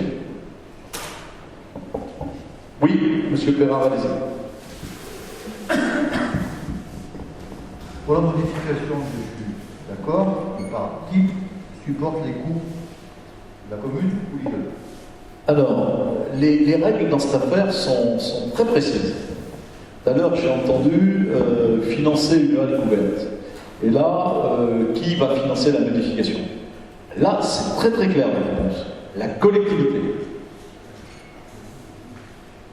Il faut bien comprendre que autant on est libre de négocier le prix du terrain. Et donc que ça va faire une recette conséquente pour la commune. Autant on touchera, si Lidl se construit, une taxe d'aménagement substantielle, puisque c'est un impôt qui tombe de fait. Et puis après, des taxes foncières, des choses comme ça, importantes. Autant ça serait parfaitement illégal de demander, et ça fausserait complètement les démarches et la neutralité, de demander aux promoteurs de financer la modification du PLU. Là, on est dans un acte qui est un acte communal, financé par la commune. Allez-y, allez-y. Ce que je voulais dire par rapport à ça, c'est que le prix de vente du terrain peut être modifié parce qu'on s'attend que derrière, on ira rajouter des frais. Il faut espérer que le prix de vente du terrain couvrira nos frais. Voilà, de manière générale. Et qu'il nous restera 3 semaines. Oui. Quand vous parlez de la taxe d'aménagement, c'est pas la commune qui va la toucher ici, c'est pas la communauté de communes. La taxe d'aménagement, en règle, c'est la commune qui la touche. De manière générale, que ce soit sur des maisons, que ce soit sur l'extension d'intérêt, que ce soit sur l'extension de Bondy, que ce soit sur l'éventuelle construction demain d'un Lidl, c'est la commune qui perçoit la taxe d'aménagement. C'est évidemment variable. En ce qui concerne les marches du Velay, je crois qu'ils ont pris le parti que ce soit la communauté de communes qui touche les taxes d'aménagement. En ce qui concerne Wartsmen, les communes ont gardé le produit de la taxe d'aménagement, qui, sur un bâtiment comme un Terep, représente sans doute une somme avoisinant les 80 000 ou 90 000 euros. Pas entièrement touché par la commune. Il y a une part qui revient au département. Hein, la part la plus importante revient à la commune, mais il y a une part qui est touchée aussi par le département. Donc là, c'est un impôt que nous touchons nous. Mais c'est vrai que d'autres collectivités peuvent l'avoir transféré à la communauté de communes. Après, nous toucherons évidemment la taxe foncière.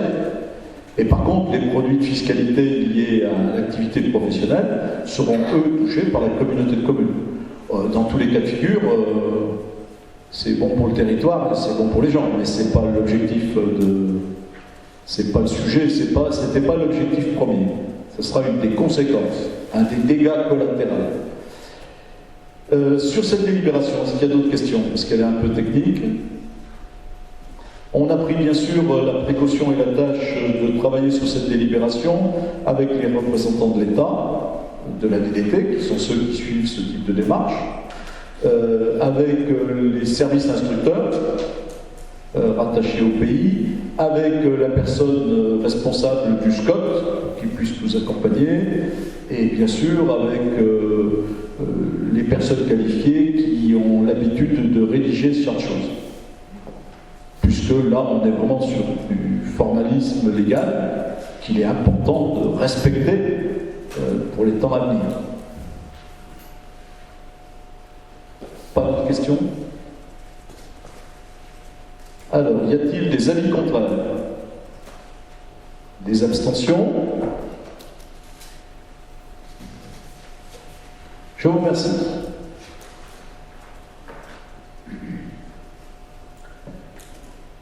Nous avons devant nous une longue période de travail. C'est-à-dire que cette période-là qu'on vient de clore, j'espère qu'elle mettra fin à un débat, puisque c'est les Orécois qui l'ont tranché. Pour autant, modification du PLU, permis de construire, CDAC. Je vous rappelle que derrière ce type de dépôt de permis, études environnementales, donc c'est un long fleuve tranquille devant nous. C'est-à-dire qu'il ne faut pas imaginer que ce que vous venez de décider ce soir, c'est qu'on attaquait, qu'on donnait un coup de pioche pour construire le Lidl dans les 6 mois à venir. Hein? Les procédures sur ce type de dossier sont longues. Voilà. Elles sont longues, même en l'absence de recours. Alors, c'est pour moi encore ça. Donc, contrat de bail à passer avec la société TDF pour 2 sites radioélectriques. Je vous rappelle que sur la commune d'Aurec, on a eu la volonté depuis un certain nombre d'années de disposer et de rester propriétaire de 2 sites privilégiés pour positionner des antennes relais, des antennes d'opérateurs. Et que systématiquement, on demande aux opérateurs qui souhaitent s'implanter sur Aurec de rejoindre ces antennes. On On avait eu à une époque des tentatives d'implantation d'antennes, par exemple, y compris sur tous les bâtiments HLM. Bon, voilà, donc nous, les antennes, elles sont dans des lieux qui préservent plutôt les individus, qui ne sont pas dans les lieux directs d'habitation, et surtout, on essaye de ne pas les multiplier et de faire que les opérateurs aillent sur ces antennes. Là, en l'occurrence, alors ces deux antennes, pour mémoire, je vous signale aussi que si un jour on manquait d'argent, les opérateurs sont vraiment prêts à nous les acheter. Bon, mais nous, on n'est pas prêts à les vendre. Donc, il y a lieu de renouveler 2 contrats bail avec la société TDF pour 2 sites. Donc, sur ces parcelles, il y en a une première où on est sur un montant de loyer annuel de 11 500 €, avec la présence de 3 opérateurs. Et chaque opérateur arrivant devra fournir 3 000 € de plus. Alors après, si les opérateurs quittent le site, c'est chaque fois 3 000 € de perdu. Hein, voilà. Et puis, on a un deuxième site sur lequel TDF souhaite continuer à payer un loyer annuel de 2 500 € net. Pour le moment, il n'y a pas d'opérateur. Et s'il y arrivait de nouveaux opérateurs, on rajouterait 3 000 € par an de loyer sur ces nouveaux opérateurs. C'est un loyer révisable à 2% chaque année. C'est un contrat bail avec TDF pour une durée de 20 ans et renouvelable par période de 1 an à l'expiration de la période initiale. Après, c'est par tacite reconduction toutes les années. Donc là, en l'occurrence, il s'agit de prouver le renouvellement des 2 contrats bail avec TDF, pas avec les autres opérateurs, hein, qu'on a délibéré d'autres fois là-dessus, à compter du 1er janvier 2021 pour une durée de 20 ans et de m'autoriser à signer. Y a-t-il des questions? Alors, il y a régulièrement des tentatives d'opérateurs pour essayer de s'implanter ailleurs. Donc, on essaye de se battre parce qu'on sait que c'est quelque chose qui est très dérangeant collectivement et que c'est pas trop la peine de polluer la commune sur des sites divers. Voilà. Donc, s'il n'y a pas de questions, y a-t-il des avis contraires? Des abstentions? Je vous remercie. Ah, alors, le fil conducteur du château. Château seigneurial.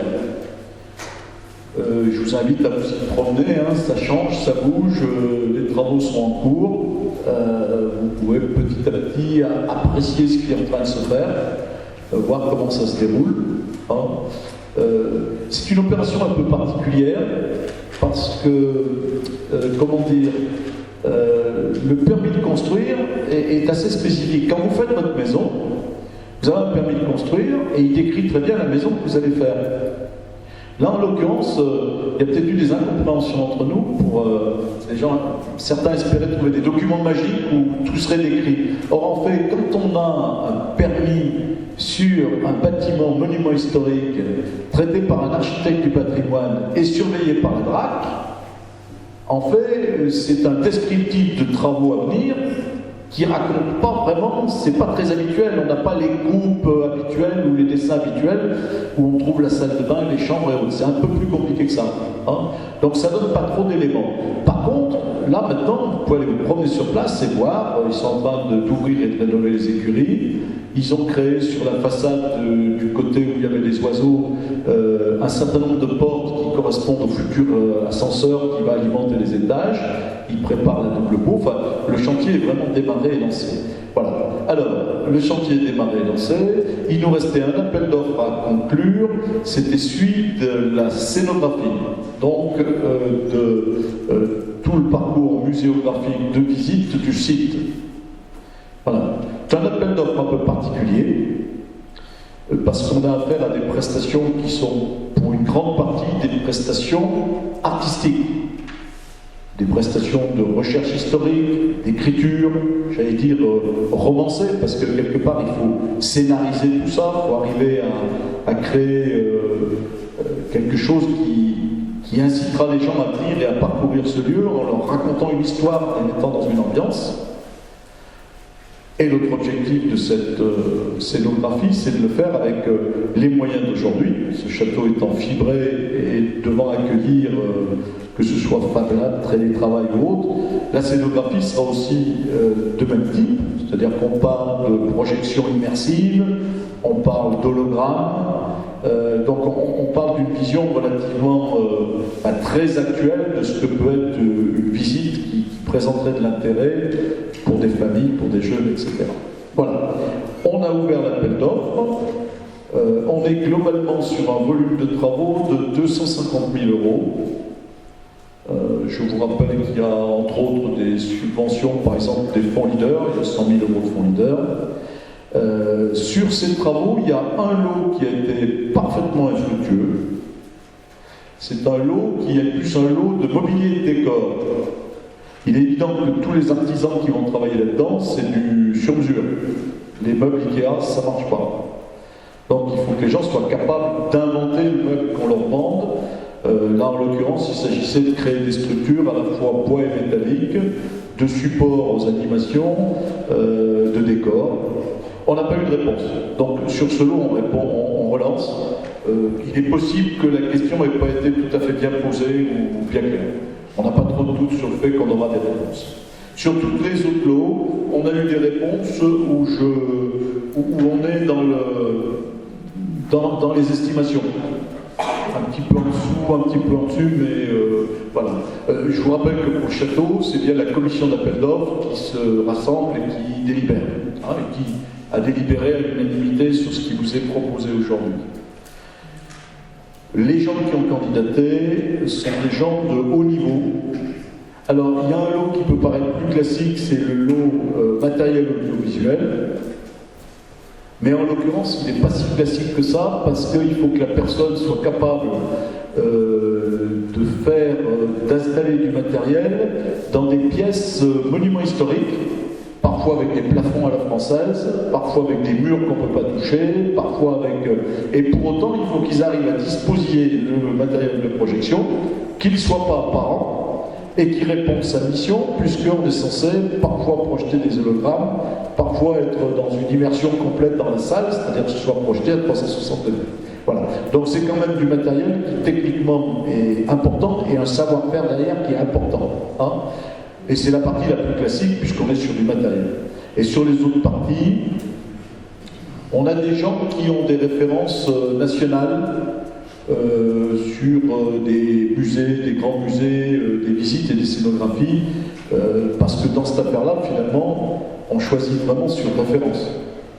Et sur la capacité qu'ils démontrent à pouvoir mettre en place, je ne sais pas, mais du dessin, des aquarelles, des films, des vidéos. Enfin, il faut vraiment qu'ils aient un talent artistique et surtout qu'ils l'aient déjà démontré ailleurs. Voilà. Donc, les choix ont été faits sans trop de problèmes à l'unanimité. Ce qui faisait la différence, c'est les références des gens. C'était le catalogue de ce qu'ils avaient déjà fait. Et puis la solidité des équipes. On avait parfois des gens qui ont répondu qui étaient seuls, ce qui pouvait présenter une fragilité au moment du chantier. La plupart des autres étaient plutôt des cabinets avec des équipes de 6, 7, 8 personnes avec des compétences complémentaires, au moins qui pouvaient se remplacer ou se renforcer les uns les autres. Voilà. Donc, un lot infructueux, c'est le 16, mobilier et décor, on relance. On vous propose d'attribuer les lots de 17 à 21. Il y a un lieu de conception graphique avec l'entreprise Parcoré, version originale, pour un montant de 13 999. Il y a un lot matériel audiovisuel. Alors, le service conception graphique travaille essentiellement sur des maquettes. Il y a un lot matériel audiovisuel, entreprise Audiosoft, pour un montant de 104 489. Un lot service de production cinématographique et vidéo, l'entreprise Différemment, qui est à 54 434.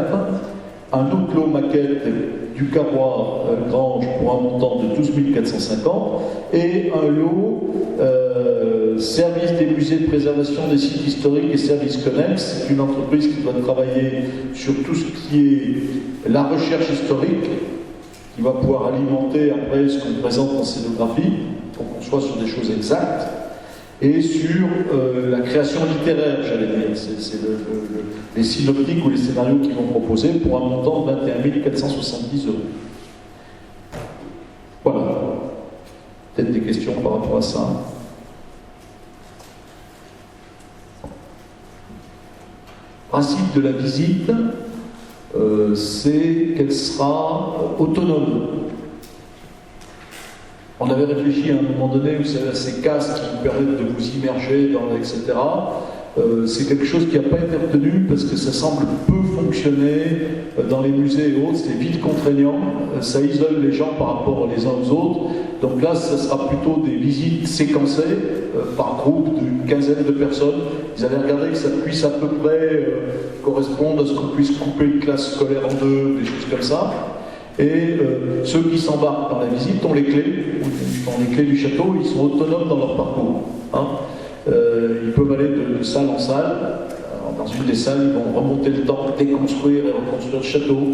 Dans une autre, ils vont découvrir la manière dont, au cours de l'histoire, on se nourrissait, avec quoi, comment on mangeait, etc.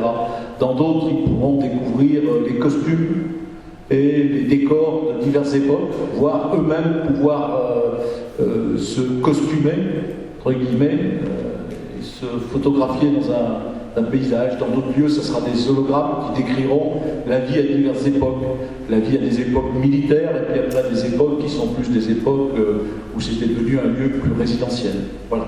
Donc il y a toute une créativité autour. Je vous le raconte bien, mais je ne l'ai pas vu, et c'est tout à inventer. Pour le moment, c'est juste du baratin qu'il va falloir concrétiser. Pas de questions là-dessus? C'est important de lancer ça maintenant pour être en phase qu'au moment de l'ouverture du chantier du château soit fait, et puis surtout que pour le moment, comme techniquement il commence à travailler dans les pièces, toutes les réservations nécessaires soient faites pour le matériel audiovisuel ou des choses comme ça, qu'on ne se retrouve pas à devoir réadapter des choses après. Il faut que les gens puissent d'ores et déjà venir expertiser les diverses pièces où ils auront à agir. Voilà, oui. Est-ce qu'il y aura une visite de chantier organisée pour les élus un peu plus approfondie dans les bâtiments? Parce que dès qu'ailleurs, on ne voit pas tout. C'est intéressant. C'est intéressant qu'on puisse, enfin, moi personnellement, j'aimerais bien voir à peu près l'évolution des travaux. J'y suis vraiment favorable. Ce que je ne sais pas, c'est comment on peut, en termes de sécurité, alors il faudrait qu'on soit post-Covid un peu, quoi, enfin, d'une certaine manière, mais surtout il faudrait qu'on regarde avec les entreprises chargées de suivre la sécurité sur le chantier. Parce que c'est intéressant, donc ça serait bien qu'on puisse le faire, mais franchement, aujourd'hui, il faut que chacun ait une bonne assurance à l'entrée, quoi. Parce que alors il faudrait que ce soit un jour où ils ne travaillent pas, et il y en a peu, parce que des fois ils travaillent même le week-end, mais pourquoi pas, et par petits groupes, voilà. Et comme c'est un chantier, c'est vraiment un chantier pour le moment. Hein.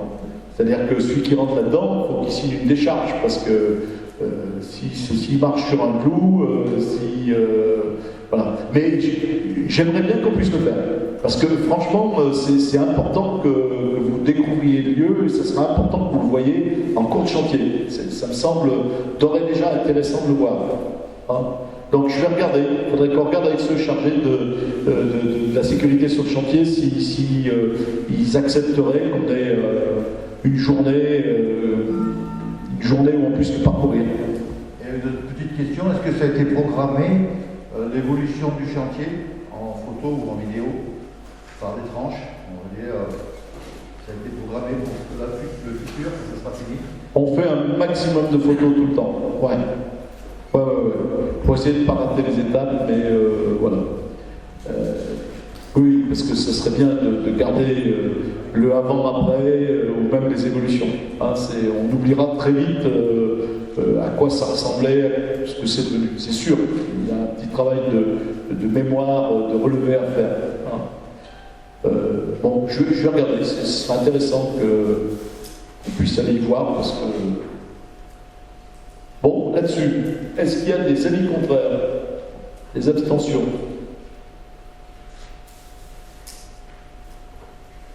Vous n'êtes pas synchro. Hein. Alors, Sébastien.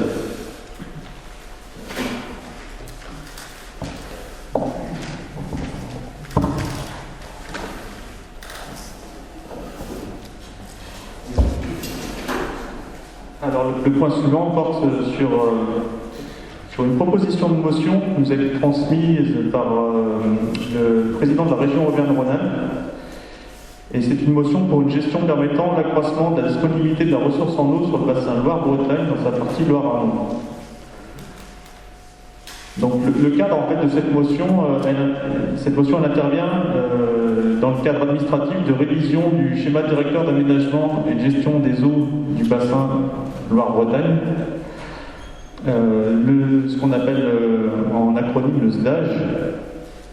Le SDAGE actuel en fait il a été fixé en 2016 et il porte jusqu'à 2021, donc l'année prochaine. Et il y aura une période de révision en fait pour refixer une période de 6 ans dans le cadre d'un nouveau SDAGE. Ce schéma en fait donne les objectifs à atteindre sur le bassin en termes de gestion, de protection des cours d'eau, de la ressource en eau d'une façon générale. Donc la protection de la qualité, de la quantité, des débits d'étiage notamment, la protection des zones humides et tout ce qui concerne l'eau et les milieux aquatiques. Donc ça c'est le cadre administratif. On va dire que le cadre de cette motion, il intervient aussi dans le cadre de l'observation des effets du dérèglement climatique. Donc on observe maintenant chaque été quasiment, depuis plus de 10 ans, un arrêté sécheresse qui intervient dans le courant de l'été pour limiter les usages de l'eau. Donc un arrêté progressif en fonction du niveau des cours d'eau, en fonction du niveau des nappes ou des ressources. On parle souvent d'étiage estival, on observe aussi des problèmes de niveau des cours d'eau au printemps, voire plus régulièrement à l'automne. Il y a 2 ans, on avait une période de sécheresse qui s'est largement prolongée sur les mois de septembre-octobre jusqu'à la crue qui est arrivée. Donc on a des effets d'à-coups, on observe toujours les mêmes quantités d'eau et de pluviométrie qui tombent sur le territoire, mais par contre beaucoup plus d'effets d'à-coups, donc de niveau bas et de niveau haut en période de crue. Je ne vais pas vous relire peut-être l'ensemble des termes de la motion, parce que je considère que vous l'avez tous lu attentivement. Et par contre, il y a juste quelques points qui sont intéressants à retenir. Dans les considérants, il y a de nombreux considérants qui ont été établis pour rédiger cette motion. Il y en a un notamment qui porte sur un considérant que le stockage de l'eau est une possibilité d'accroître la disponibilité de la ressource. Donc là, c'est l'un des points qui est visé notamment sur cette motion, c'est de pouvoir rouvrir le dialogue dans le cadre du nouveau SDAGE pour permettre de faciliter le stockage de l'eau. Dans les différents éléments qui sont également indiqués dans cette motion, on retrouve donc le fait de demander à l'agence de l'eau d'incorporer un axe en faveur du développement du stockage, comme je viens de le dire, sous toutes ses formes, d'affirmer toujours à l'attention de l'agence de l'eau, d'affirmer la solidarité amont-aval. Donc là, c'est l'un des points de blocage aussi qui est fixé dans le SDAGE actuel, c'est que les usages de l'amont sont conditionnés par les usages de l'aval. Un exemple type, c'est le barrage qui a été créé sur l'Allier, à Nossac, qui permet en fait d'augmenter le débit d'étiage d'été, notamment pour permettre le refroidissement des centrales nucléaires sur la partie aval du bassin. Voilà, il n'y a pas que pour ça, mais il a notamment été créé en partie pour cet usage. Donc c'est revoir un petit peu cette répartition amont-aval et on va dire la priorisation des usages de l'eau en demandant que l'amont soit mieux pris en compte sur la réflexion. Voilà, et puis l'idée c'est aussi de solliciter le gouvernement pour alléger, on va dire, la réglementation sur certains points pour permettre de faciliter en fait certains aménagements, notamment pour faciliter le stockage et la redistribution de l'eau. Le dernier point, pour moi, il est intéressant dans la motion, c'est marqué solliciter en fait les instituts de recherche pour leur permettre de travailler à une meilleure efficience des usages de l'eau dans le but d'une économie de la ressource. C'est l'un des points principaux en fait de la préservation des milieux aquatiques, c'est d'abord préserver la ressource, de l'économiser, avant peut-être de la stocker. Voilà, est-ce qu'il y a des questions sur cette motion du coup qui nous est proposée? Juste, moi je veux bien dire un petit mot, mais on est nous dans un secteur où on a peu ou pas de nappe phréatique. On est sur un secteur de soc granitique, basaltique, de failles, donc l'eau, nous, elle s'en va, elle part, très naturellement. Donc c'est vrai que la problématique sur notre territoire, c'est que si on n'a pas de réservoir d'eau, à un moment donné, on n'a pas de ressources en eau. Donc il y a une vraie problématique de stockage sur notre secteur, qui peut être très différente d'ailleurs, hein, où les gens ont des nappes, des choses comme ça. Donc il faut se rappeler de ça. D'ailleurs, entre le barrage de la Valette ou le barrage de Grandjean, on voit bien que les infrastructures qui impactent notre territoire de manière large sont, par exemple, pour le barrage de la Valette, ce qui permet à une agglomération comme Saint-Étienne d'exister. À nous aussi, au passage. Hein. C'est-à-dire, s'il n'y avait pas ce stockage d'eau, on aurait a priori régulièrement rien à boire. Hein. Voilà. Donc il y a une vraie problématique de stockage, qui est discutable, hein, puisque au niveau environnemental, ça peut poser des problèmes. Hein. Quand on stocke de l'eau, il y a de l'évaporation. Quand on stocke de l'eau, c'est que les autres n'ont plus. Hein, on la garde à un moment donné, s'il y a des problématiques, donc c'est compliqué. Je dirais aussi, mais c'est une vision un peu large, moi je fréquente des pays où j'ai été régulièrement, par exemple comme l'Éthiopie, où en fait, les guerres de demain sont des guerres liées à l'eau. Les travaux faits par l'Éthiopie sur le Nil bleu et autres, peuvent provoquer une guerre avec l'Égypte, parce qu'en fait, ils sont en train d'assécher le Nil. Mais leur motivation, c'est de nourrir la population, et c'est de produire de l'électricité et d'être autonome. Donc leur motivation peut être bonne. Par contre, les travaux sont tellement gigantesques que derrière, c'est vraiment, il peut assécher un pays, c'est-à-dire ruiner un fleuve. Voilà. Donc on voit bien que l'eau, elle passe, qu'elle appartient à plusieurs, et qu'il va y avoir en permanence des négociations amont-aval. L'eau, si on la laisse passer, elle donne des usages en dessous.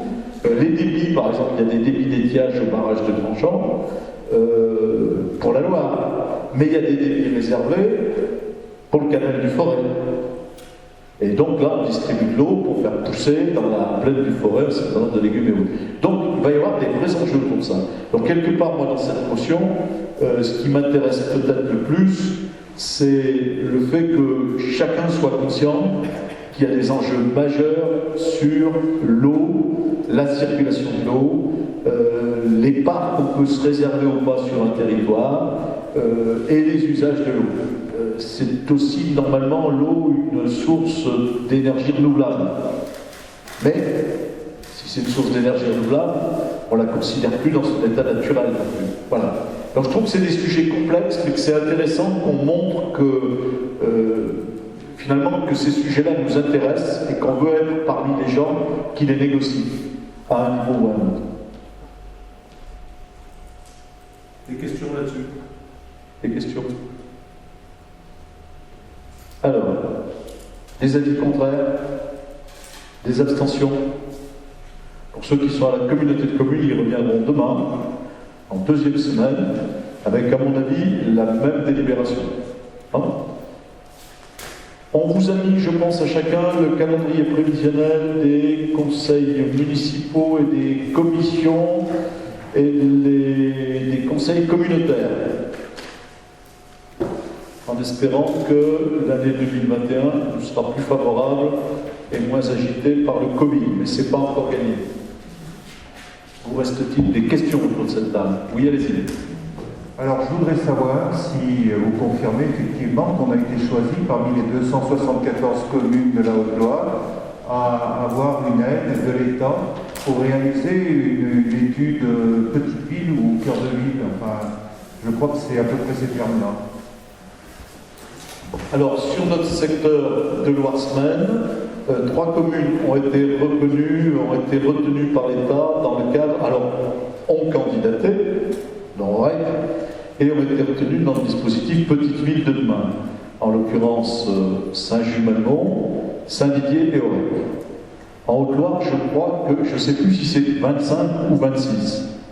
Je ne veux pas fâcher le 26e, c'est peut-être 25, 26. La presse peut peut-être le confirmer, je ne sais pas. Après, c'est 1000 sur la France. Donc, ce dispositif Petite Ville de demain, l'État veut centrer une enveloppe qui de mémoire doit être plutôt de l'ordre de 3 milliards d'euros, avec l'idée que sur ces petites villes de demain, dont on fait partie, ces 3 milliards d'euros pourront être distribués, mais sur des axes prioritaires choisis par l'État. Parmi les axes prioritaires, il y a évidemment des axes très forts autour de l'environnement. Sur notre territoire, le choix qui a été fait au sein de l'Artsmen, on va valider demain le plan de mandat. S'il y a des gens un peu passionnés, je les invite à venir. C'est un peu fastidieux, mais c'est fondamental. Et dans ce plan de mandat, on a validé le fait qu'on allait lancer des études sur l'ensemble des centres-bourgs de la communauté de communes. Donc l'ensemble des centres-bourgs. Là, on parle de 3 communes sur 7, et nous, on veut lancer les études de centre-bourg sur les 7 communes. Voilà. C'est des études qui permettent d'analyser les centres-bourgs, centres-villes, parce qu'il faut employer le terme de ville, peu importe, sur beaucoup d'aspects, c'est-à-dire c'est d'abord un bilan, un état des lieux, un diagnostic. Il y a des communes où, par exemple, il y a des vacances très fortes dans l'habitat.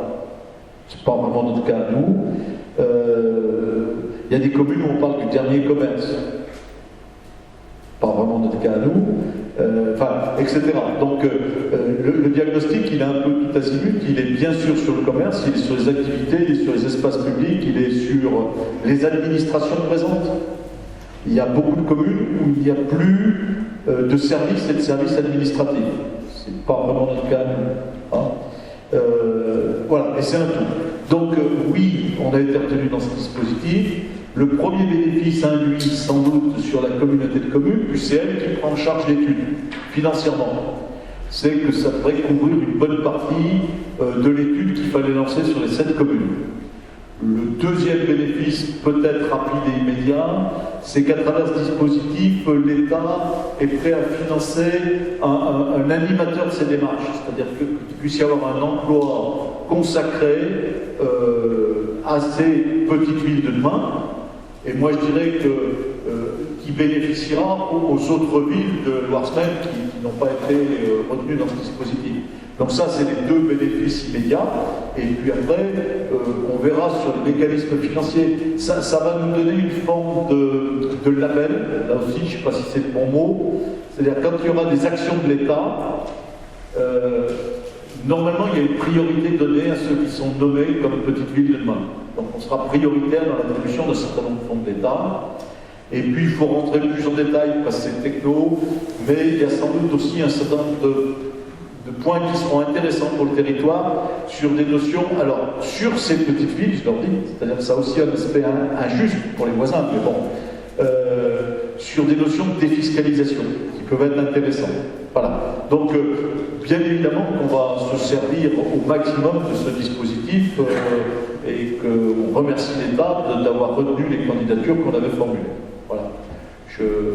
Ça va nous donner du travail dans les... Alors, on avait rédigé le cahier des charges de l'étude générale. Je ne sais plus si on l'a passé en bureau. Je ne pense pas qu'on le passe en conseil demain. Voilà. Donc, on a rédigé le cahier des charges qui permettra le lancement de ces diagnostics sur le territoire, qui devraient être très diverses en fonction des territoires. Nous, on a du boulot, hein. On a du boulot sur nos centres. Hein. S'ils lancent ces programmes Petites Villes de demain, c'est bien qu'il y a une vraie problématique sur l'ensemble de la France.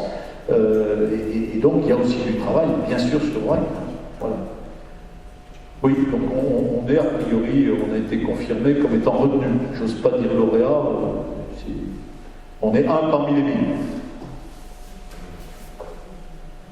C'est 24 hein? C'est 25 ou 26.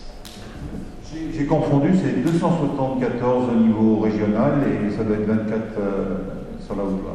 Oui, c'est ça. Oui, parce que c'est parmi, je sais pas, on est près de 300 communes en Haute-Loire, plus c'est 299, voilà. Bon. Il y avait eu une première séquence où en fait l'État avait proposé des dispositifs sur les villes de plus de 20 000 habitants. Voilà, le PU a été retenu dans le cadre de ce dispositif. Voilà. Donc c'est en même temps un dispositif porteur, intéressant, et en même temps qui crée des inéquités. Il faut l'entendre aussi. Hein. C'est-à-dire celui qui est retenu, il est retenu, celui qui n'est pas retenu, il peut d'un coup, même s'il est juste à côté, ne pas avoir la même déduction fiscale sur un dispositif ou un truc comme ça. Donc voilà, donc nous on est dedans, donc on va se réjouir, et on va penser aux petits copains qui peut-être ne sont pas dedans, et avec qui il va falloir être quand même... bon. un peu soucieux d'eux aussi. Oui, on est retenu dans le dispositif. C'est bon? Ah, M. Perra. Il y a une question, il y a quelques temps, on avait débattu. Micro. Il y a quelques temps, on avait débattu justement sur les pistes forestières et les sentiers. Qu'est-ce qu'il en est? Parce qu'on n'en entend plus parler. Eh oui. Et vu que c'est l'époque, en principe, on travaille dans les bois, quoi. Ouais. Et ben on n'a pas franchement avancé parce que le travail est la base du travail. Alors ça, on a vraiment on a un challenge pour les années à venir. Hein. Je ne sais pas ce que va devenir cette histoire de Covid. En clair, la base du travail qui devait être lancée cette année, si on avait pu, passe par des réunions, par une analyse sur le terrain et par des rencontres avec l'ensemble des propriétaires forestiers, avec l'ensemble des... etc. Donc, lancer une démarche dans la période où on est, c'est juste pas possible. Si vous voulez, on est en train de buter. On a lancé cet après-midi, je vous dis ça aussi si ça vous intéresse, le plan énergie-climat à l'échelle du pays de la Chaude-Loire et la démarche de territoire à énergie positive. Bon, on l'a lancé. C'est bien, mais ce travail-là, comme ce travail sur les chemins, il peut que se faire en présentiel. C'est un travail de négociation, de rencontre des gens. Si on veut améliorer un chemin, il faut l'accord des riverains, il faut savoir où on met la flotte. C'est pas des chemins dont on est forcément propriétaire si on veut être efficace. Et donc on est en retard considérable. Donc je me pose la question de faire quelques chemins parce qu'il y a vraiment de la nécessité sur la commune. Mais si on les fait, on les paye à 100%. Voilà, donc je me dis aussi que charger des deniers publics des Orécois, entre payer 20% et 100%, ça fait un sacré écart. Mais on a des doléances, moi j'ai eu des doléances sur le secteur de la Rotte d'un agriculteur, pour ne pas le citer, qui a du mal à aller jusqu'à son exploitation. Ouais, le problème c'est que dès qu'on touche un chemin comme ça, c'est des milliers ou des dizaines de milliers d'euros. Et que si on le fait sans subvention, on le fait sans subvention, on le paye plein carat. Donc on en a fait déjà 2 ou 3, peut-être qu'on en proposera quelques-uns l'année prochaine ou là. C'est ralent quand même de ne pas pouvoir faire ce travail. Ce que je voulais dire, est-ce que le grand projet déjà il est dessiné? Ou on fait petit coup par coup? Eh ben non, le grand projet il n'est pas décidé. Parce que justement, il devait faire l'objet d'une proposition, de rencontre avec les gens, de validation, c'est-à-dire de créer des réseaux bières, de savoir sur quel chemin on allait le plus s'appuyer, des lieux où les gens allaient pouvoir venir avec un grumier, prendre des bois, etc. Et donc tout ça, ça ne peut pas se faire sans une concertation. C'est des dossiers qui se font où on travaille les 3/4 du temps sur des propriétés privées. Donc si dès le début on ne le fait pas avec les propriétaires, on le fait pour se faire plaisir. Et il faut qu'il y ait les propriétaires, alors d'autant plus que les propriétaires forestiers, n'est-ce pas, M. Perra, ils sont très attachés à leurs limites, à leurs parcelles, à la manière d'y accéder s'ils peuvent l'exploiter. Donc c'est pas le genre de truc qu'on peut faire par visioconférence. Voilà. Donc je crains que dans les mois à venir, on n'avance pas là-dessus. Et si on n'avance pas dans les mois à venir, il faudra peut-être quand même qu'on se fasse un ou deux chemins avant que les gens ne puissent plus aller travailler chez eux. Mais malheureusement, ils coûtent trop cher. Question de course, réponse longue. C'est mes mauvaises habitudes qui reprennent. C'est bon? J'avais une petite information. Ah, monsieur Covid. Donc en fait... Attends, le micro. On ne sait pas si...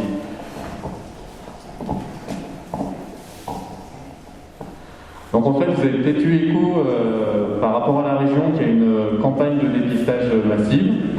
Donc je vais juste informer que sur Aurec, elle se tiendra vendredi, samedi et dimanche, de 9h à midi et de 14h à 17h. Par ailleurs, le centre de dépistage qui a été mis en place courant novembre par les professionnels de santé est également ouvert les autres jours de 13h30 à 15h30. Et j'en profite également pour les remercier et également remercier les personnes qui vont s'associer à cette opération, car ça permet d'avoir un service en plus pour nos Aurécois. Voilà.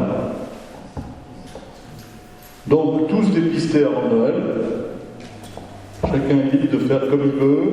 On s'est attaché, nous, à suivre les propositions qui nous étaient faites pour être présents sur ce champ-là.